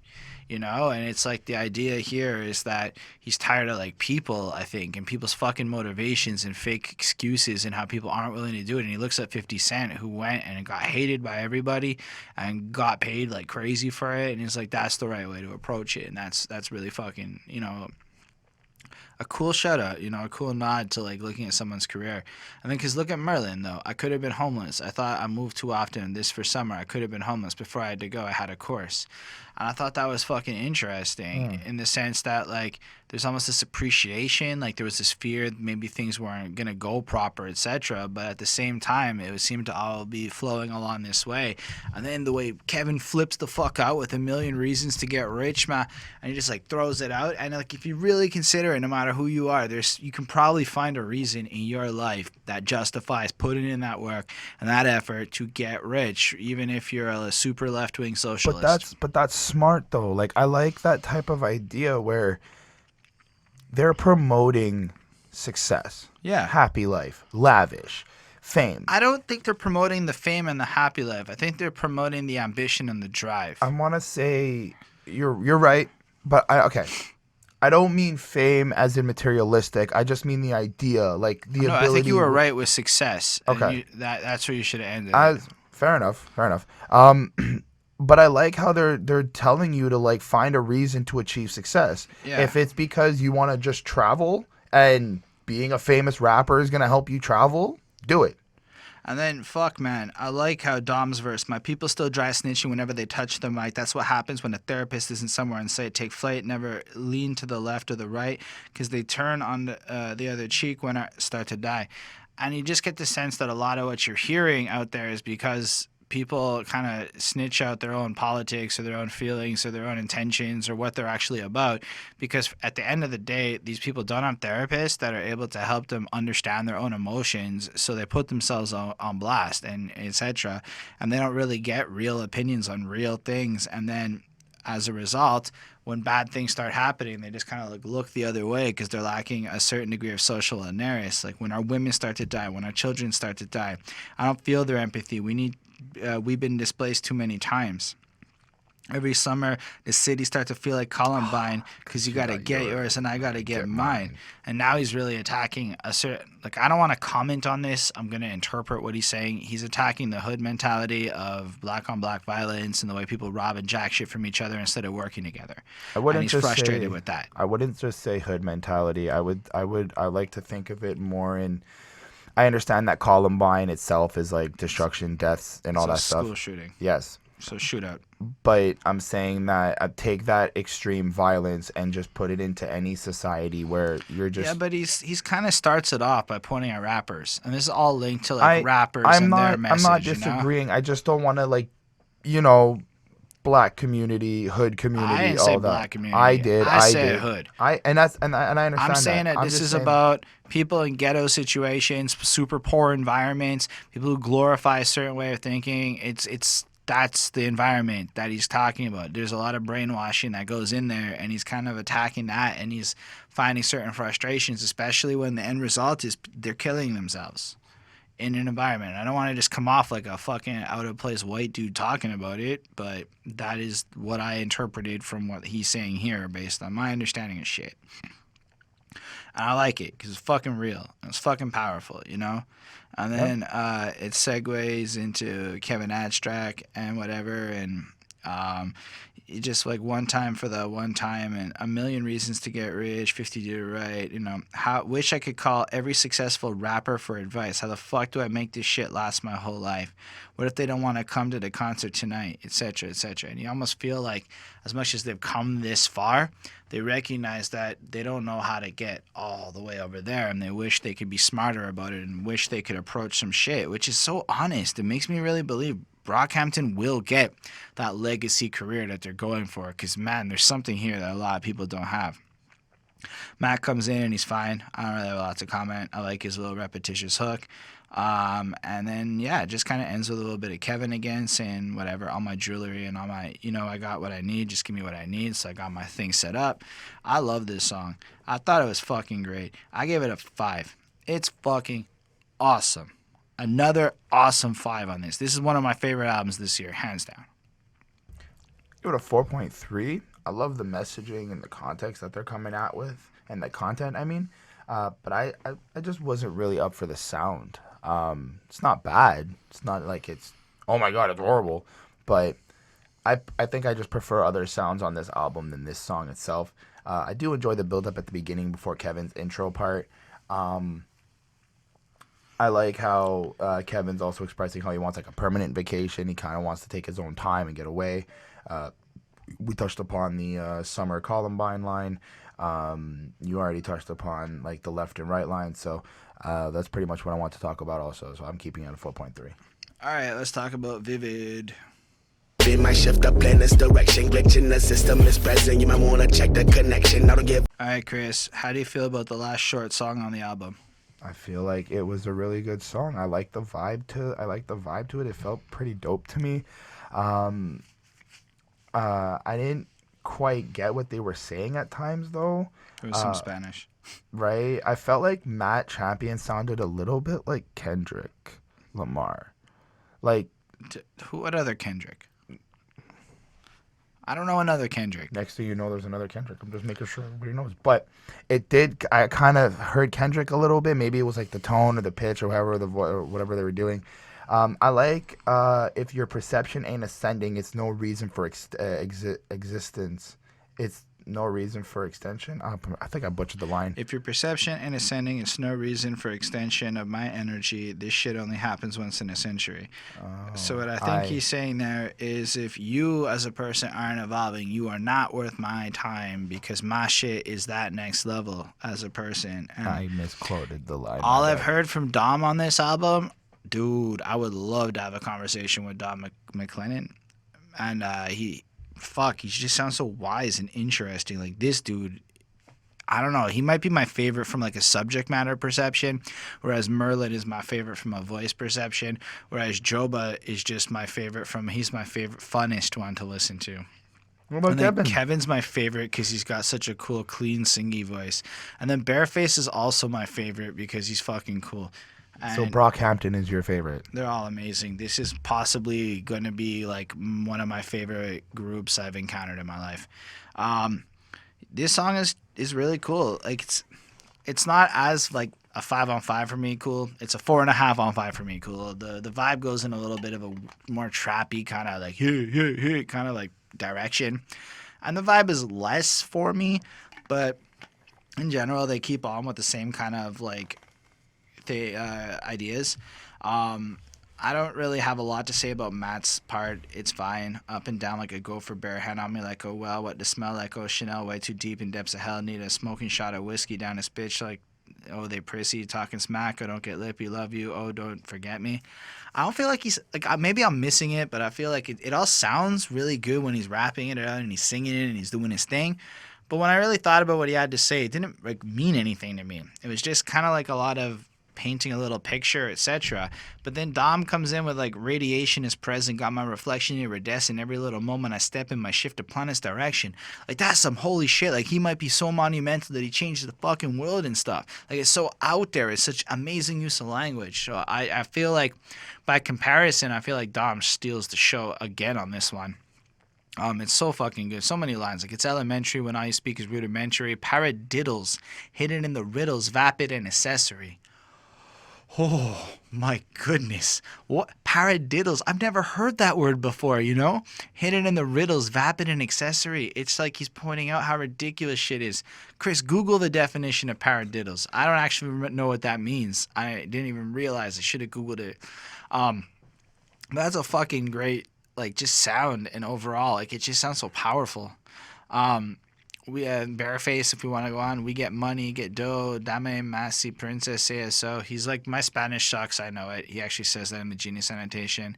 And then, yeah, like, Kevin kind of ends it, money on my money, you know, and which is, I believe, pulling back from like one of the earlier songs. Did you find the word yet? Yeah, I'm going. Paradiddle.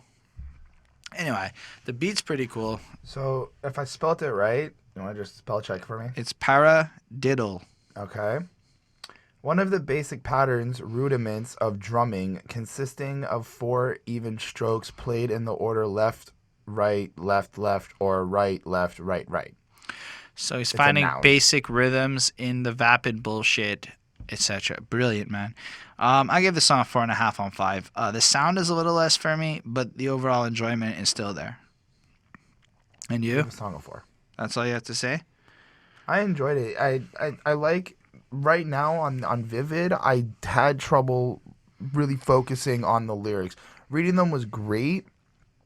Not much that stood out to me. I like what they're trying to say, but I felt like it got muffled over the instrumental and the sound. I feel like, back to reiterate what I was saying a little earlier, where I feel like when they were layering the music, it feels like the music is layered on top of the vocals instead of the other way around. Right. Or maybe I'm just ignorant to how that works. Which to me, I think is better mixing. Perfect. But I just had trouble kind of focusing on the lyrics, like just listening You to it. should at get times. better headphones. You want to attack me on everything else I have? No, but like better. I find that a good pair of headphones that has an even distribution will override those types of mixing issues because you're able to easier isolate the various sounds in it. Fair enough. Facts. San Marcos is the next track. 13. Unlucky 13. San Marcos.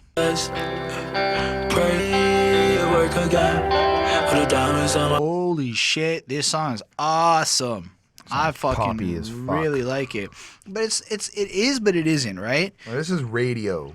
But that's only because they went in an acoustic guitar direction. Yeah, I I'm don't just saying. necessarily. Come at me.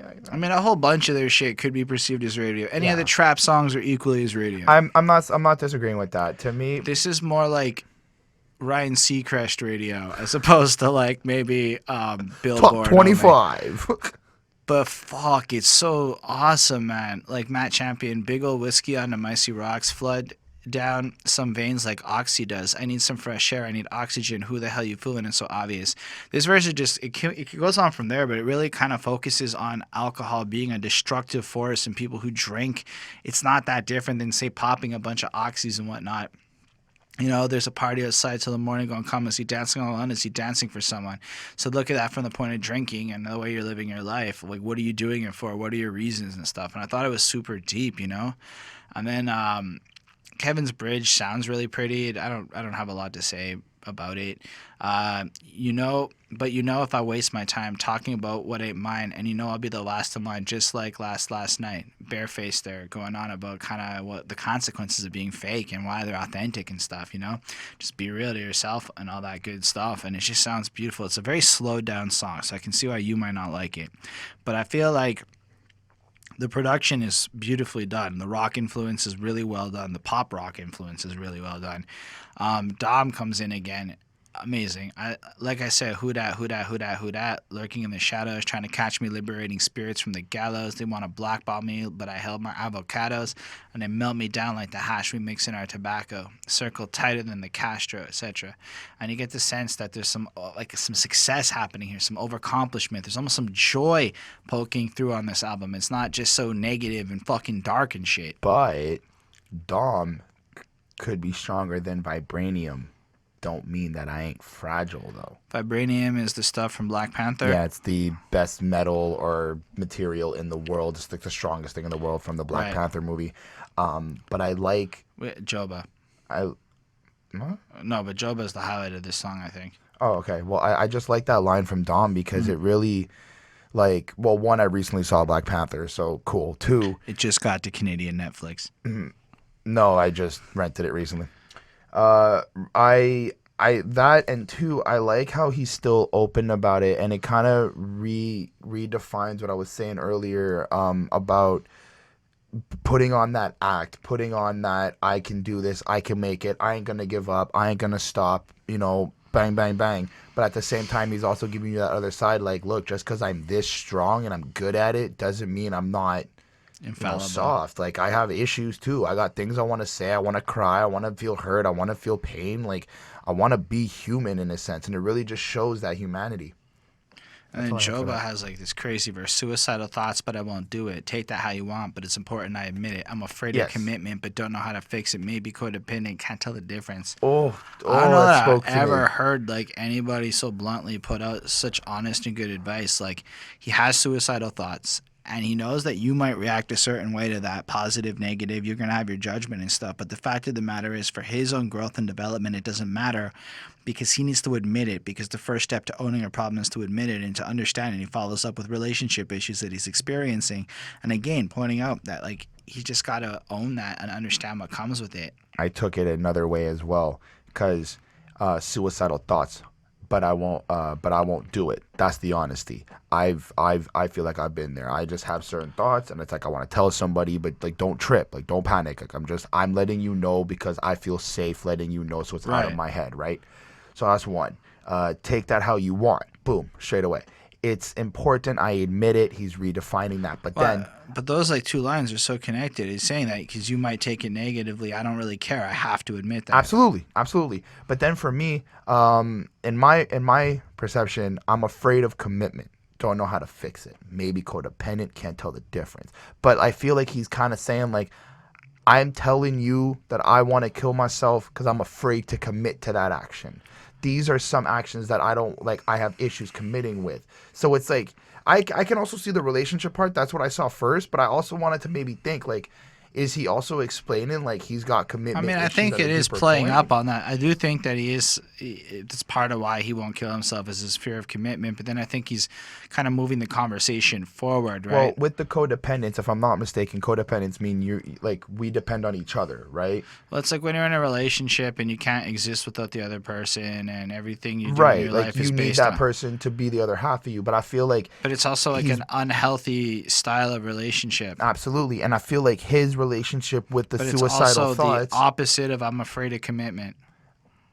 And I feel like his relationship with his suicidal thoughts that he's having trouble either committing to or not committing to or whatever are also part of this weird, perplexed, codependent relationship that allows him to strive. He has suicidal thoughts. He doesn't want to do that. He makes a song. He makes money. He strives to succeed. Is how I kind of put it all together and how I felt when I felt it. Yeah, but like I think that maybe codependent is a direct response to the immediate line before I'm afraid of commitment, because you can't be codependent. And however, usually when you're codependent in that awful relationship dynamic, it's because you're afraid of commitment per se, but they are kind of opposite things. So you believe you're afraid of commitment to an idea, but then you realize it's codependency. But codependency with suicide is a very strange idea to me. I do think that he's trying to like put out that he just vocalizes the thoughts or whatever, and in general he kind of goes back and forth, and so he flirts with the idea of it because that's the type of person he is. He can't really make up his mind about things in general, and this is more of like a fuck you, I don't care what you think about me, this is me trying to work through it and try to get it all out and stuff. When the push comes to shove, I'd rather bend than break. There's something's got to give. I don't know what to say. When you're torn between reality and a choice you could have made, I should have made, they're not the same, I'm not the same. So here I do think the entire verse is about people and simultaneously suicide the whole way through. So in that regard, yes, you're right. Everything is about his decision to not kill himself, but also every other decision that he's been worrying about at the same time. Maybe I'm broken. Either way, I'm clinging on closely. I know it's unhealthy. Appreciate your patience. I know that I'm selfish. Do my best to be selfless. I know that I'm changing. I know that I'm changing. So here it's like why I think it's really about his process of like getting past it that he's kind of putting out, just kind of laying out a therapy session for us all. And then I love how they get the London Community Gospel Choir to be like, I want more out of this. I want more. I want more. I want more out of life than this. It's just a beautiful. This sounds a 5 for me. It's fucking amazing. It's like all of a sudden we start to see this winning happening, whereas the rest of the album's been struggle. It's been now this progressive thing, and slowly the mental state and the maturity, almost the emotional maturity of everyone is stronger now than it was earlier up on the project. Well, for me, I feel like we had to give a shout out to the London Community Gospel Choir. Yeah. Like they did a really great job, and seeing that Brockhampton took this group and used them and put them on and gave them that opportunity to be in like the spotlight and have everyone hear it.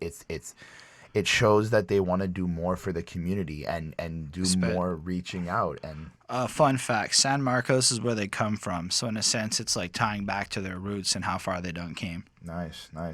I actually gave the song a 4.3. I thought it was really great. It's not for me. It's very poppy. It's not my go-to track, but I can appreciate what they were doing on this song, and it is great. All right, let's talk about I, Tonya. You know, the movie where Well, Nancy Kerrigan gets taken out by Tonya Harding. Nope. Isn't that I, Tonya? I've never seen I, Tonya, so I don't know. Am I wrong? That's what Bonnie told me it was. I'm wrong. I don't know. Let's talk about Tonya. Blame your lady.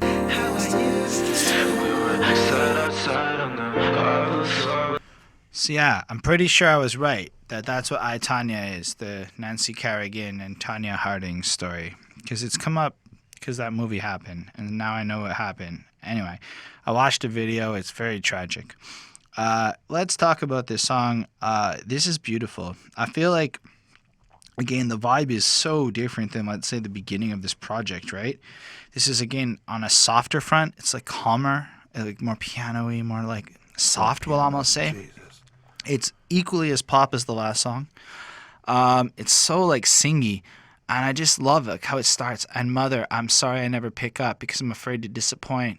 And again, I can relate to that, not being there in your family and being ashamed, especially if I go back to my younger days. But it feels like a confliction because it's like, from my perspective, it's like, how can you be disappointed in me when I'm balling like this and I'm working this hard and I'm grinding? I mean, at the same time, I do see the other side though. But I feel like as much as you're saying that, you don't know about the other sides or the things that you're ashamed of or the darker parts of your life, that maybe you're a drug addict and you're in recovery again or some bullshit like that, or maybe you spent all your money or any bad thing you've done. But I like how universal it is.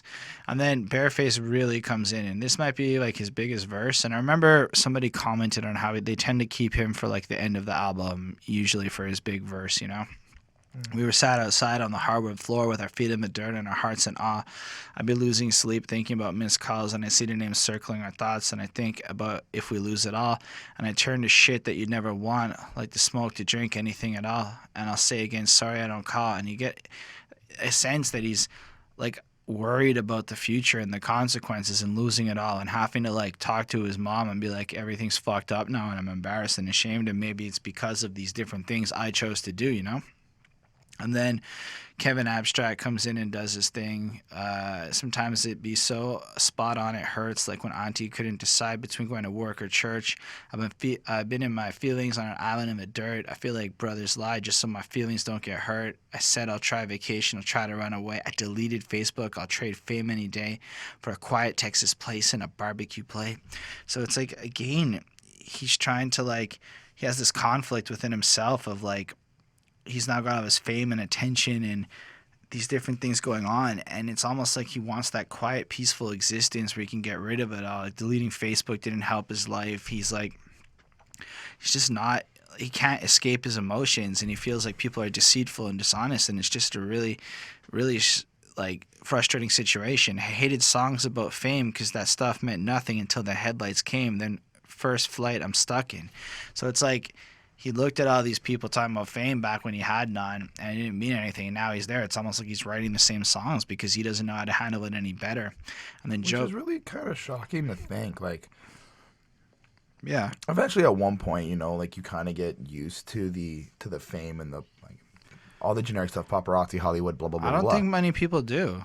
But that's what I'm saying is like interesting to me, because it's like, I feel like this is more genuinely confusion than your average, like, oh, I don't get why I'm so famous and blah, blah, blah. Like, this is really like, why are you paying attention to me? Like, I'm just doing what I love to do, and you literally give this much of a shit. I also feel like there's this fear of everything getting destroyed and taken away from them and whatever. Which could happen, which is a real thing. And how they're going to deal with that. And then Joba sounds fucking great, too. Because, like, in the I, Tonya movie, the girl, the Tonya, the one who had the bad thing happen. Oh, I get it a little bit more. So, like, Well, the whole movie is hold. about how she rises from nothing and then suddenly loses over a scandal. Yeah, but the scandal is that people went in and broke the fucking leg of the next chick, and it wasn't related to her, etc. This is where I'm kind of alluding So to now, their scandal. yeah, that exactly. happened. So it's like because of Amir in that situation, they're wondering if they're gonna like lose everything that they've gained after working this hard, and that's fucking deep. You know, Dom's again very powerful. I took a plane to. Joba has his little bridge thing, and it's beautiful sounding. He's singing, and maybe it means nothing, but I have to say I think about you often, and if you want no part with me, I'll walk away. I know that I have wronged you, and I know it's just he repeats that, but it's again this self-awareness, this beautiful like poetry in motion of like their growth being put out on display like that. I find it beautiful. And then Dom. You know, I took a plane to somewhere I'd never been. Too many times without my sister, my brother, dad, or mother by my side, but they're in spirit. I always hear it. I know they feel it. My mom always had these dreams that used to keep her up, you know. And then he's kind of like just feeling that like distance from family and people, you know. The reason I'm so out of touch and I start revealing, but I'm not ashamed. I'm not afraid of who I am, you know, or how I trust my mental health. It's not perfect. So he's like kind of coming to grips with the fact that they're all a little bit off, but it's okay and they're going to get through it, you know. It's really beautiful. And then Merlin comes in with same kind of thing, kind of whatever. He sounds great. I'm kind of losing my steam on this one, but I gave it another 5. I thought it maintained that same energy and that same beauty that came from the last track, and it's freaking off. It's freaking awesome. I really like it. I gave it a 4. I like when Bareface was like, sorry I don't call, there's no money on my mind, but my money or my mind, what's the first to fall? I never wanted this shit. Yeah. Kind of like questioning, he never really wanted to be famous. He never really wanted to have to deal with these problems. He just wanted to express himself. And I like how throughout this entire project so far, I've liked how they really do it for the music aspect, the creative art perspective. Like, again, there's other rappers out there that do it for the money, that do it for certain different reasons, but I feel like Brockhampton is really just venting, kind of like putting their diary on display for just everyone to see. They don't really care what... I'm not saying they don't really care what happens, because clearly they are thinking about what happens if the fame loses and stuff like that and how they're going to deal with it. But I think originally they never really gave a shit what happened. It was more to just connect with the world and connect with people on what they want to say in their messages. Right. So that was really, really cool. I like how Dom is kind of expressing that he's traveling and he's not really with his family and it's affecting him, and he feels like he's kind of disconnected and jaded towards that, which I know I can relate to that too. I'm kind of doing my own stuff. I don't really see my family as much as I should be. When I do, it's, you know, the little personal sidetrack. I went out with my mom last weekend to kind of manage some stuff, like I was telling you guys earlier in the podcast, and it feels weird. Like, I'll tell you, I know she's my mother and I love her and I'll protect her till the day I'm gone, but it doesn't feel the same from when I used to live at home or when I was younger, and it's like I always saw her and there was like, you know what I mean? Like, it just feels weird. It feels like she's just another person right now, and that's my own personal business that I have to handle. But overall, like, the song is good. I left it with a 4. Okay, let's talk about Fabric. This is another 5. This is another excellent fucking way to end this album. Not really a 5. I think it's a 5. It's so fucking cool. It's so fucking interesting. It's so fucking like, you just listen to it and like, it just kind of feels like the conclusion you're waiting for on this project. Like, there's strength in it. Take it all or leave it all. What a way to start it. Like, you know, it's like, it feels like they were at a crossroads and now they're going all in, you know? And like, this whole album has been explaining the crossroads that they're at. Absolutely. Earlier in the album, we had the same type of intro where it goes, I feel you. And I feel like now they're kind of redefining this time, like, no, now it's you take it all or you leave it all. Like, you don't even got the choice now. You have to pick all of it or nothing. And then, like, it kind of goes into some more feelings about it. Like, I can't sleep like I used to. The world will try and tell you who you are before you get to. Explain yourself, your thoughts, your motives, and all your reasons. 2 albums every season. What the hell do y'all believe in? And I like that. He's kind of like a little bit calling everyone. He's like, this is what we do. We are this. We put out a crazy amount of volume in music, etc. But at the end of the day, everyone's got their opinion about what you're going to say before they even let you speak, in a sense. I mean, the real highlight here is why the hell the BBC only write about me when it come down to controversy? What about the 3 CDs in 1 year with no label and we signed and our story turned into a fucking fable? Like, he went from being a dude in a room with no cable to like, it's just like, this is some powerful rags to riches shit. And he's going, why is it that you, the British Broadcasting Corporation, a big-ass journalistic thing, only even put us on your radar for the negative shit, even though we still managed to accomplish one of the greatest feats in modern recent music, let's say, dropping all these albums, getting that kind of hype. Negative shit causes hype, and people want to hear about the negativity. They don't really give a shit about success. And then Dom comes in, I don't speak like I used to. I'm thinking of a way to change the world that I moved through. I feel like Nikola, that's Tesla. What I invent is what I'm true to. I feel for Nikola when these ideas that I grew through, I know that when they see a brilliant mind, they'll just abuse you.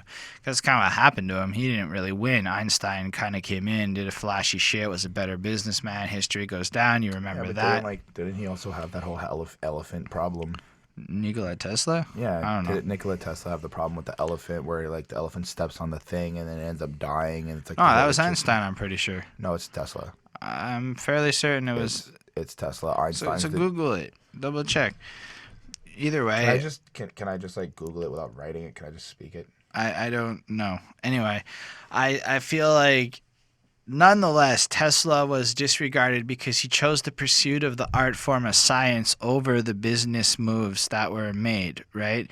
And that is fundamentally why he was overlooked, whereas Einstein went after the business patent. And in a sense, if you parallel that to music, it's saying that the guys who are pure get overlooked and go through some stuff, even though they keep it pure and shit, whereas the labels and stuff they go after the more artificial and whatnot.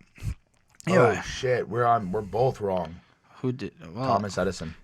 That's who I said. You said Einstein. Oh, I meant Edison when I said. Sorry, every time I said Einstein in this little particular segment, I meant Thomas Edison because it was Edison versus Tesla, and I got confused.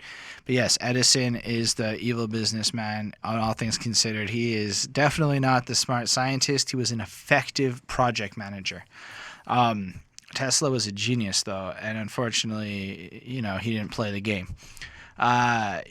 I kind of like Kevin's like, you don't understand why I can't get up and shout. I keep telling you don't understand. It's like you get this frustration that people don't understand them, and they struggle to connect again in a regular sense. And again, it's because of that purity, that desire for growth. They've gone through some shit, and people tend to not want to go to that because they like the worst, I feel like Merlin's just kind of like commenting on things like people say to you, like, this is how you're supposed to be, et cetera, et cetera.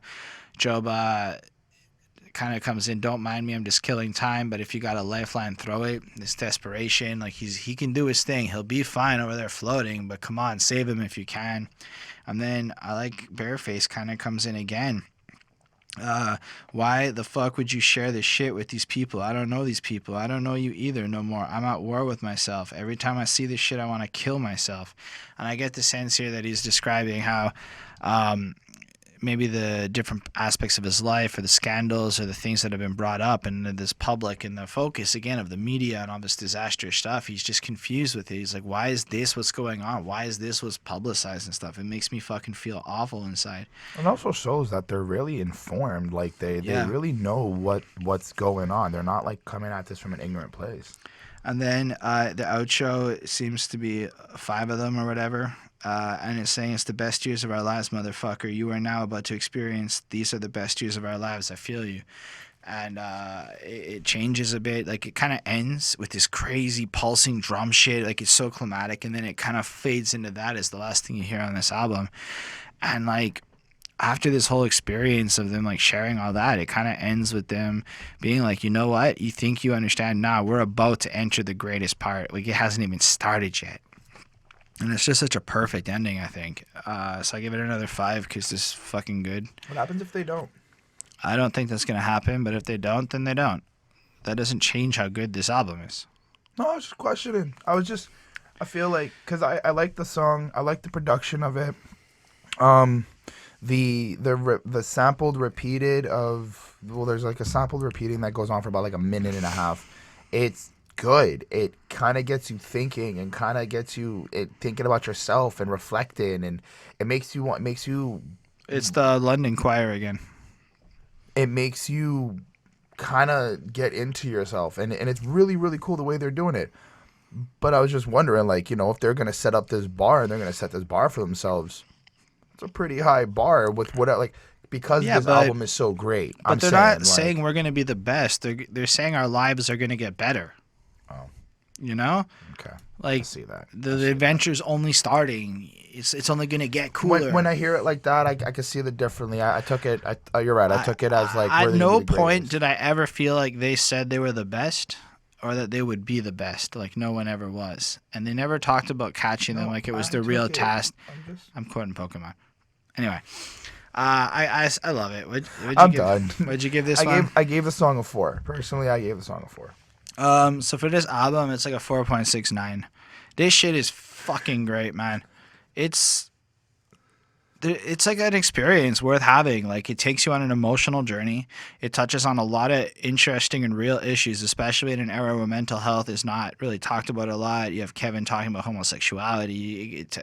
You got them dealing with like the press, the fame, people, their internal demons. But throughout the whole album, from the beginning to the end, is this emotional journey of like chaos and turmoil and almost aggression at the beginning to culminate to this calm, peaceful, almost soft expression by the end. Like, they were able to almost tame some of their demons that they were expressing to us throughout the course of this album. I think it's a mad complete project. I think it's one of the best albums we talked about this year. I really fucking like it. I could not recommend Brockhampton enough at this point. That's 2 projects I felt this way about. Fuck, man. I like this one more than Saturation 3, for real. But, like, I feel like it's a step up, and it really makes me want to know what the fuck is coming next, because holy shit, these guys have a vision, and I like it. Pretty impressive. They also made this entire project in a week. Well, they recorded it in a week. They could have still done other stuff outside of that particular recording establishment. My final grade on the album came to a 4.23.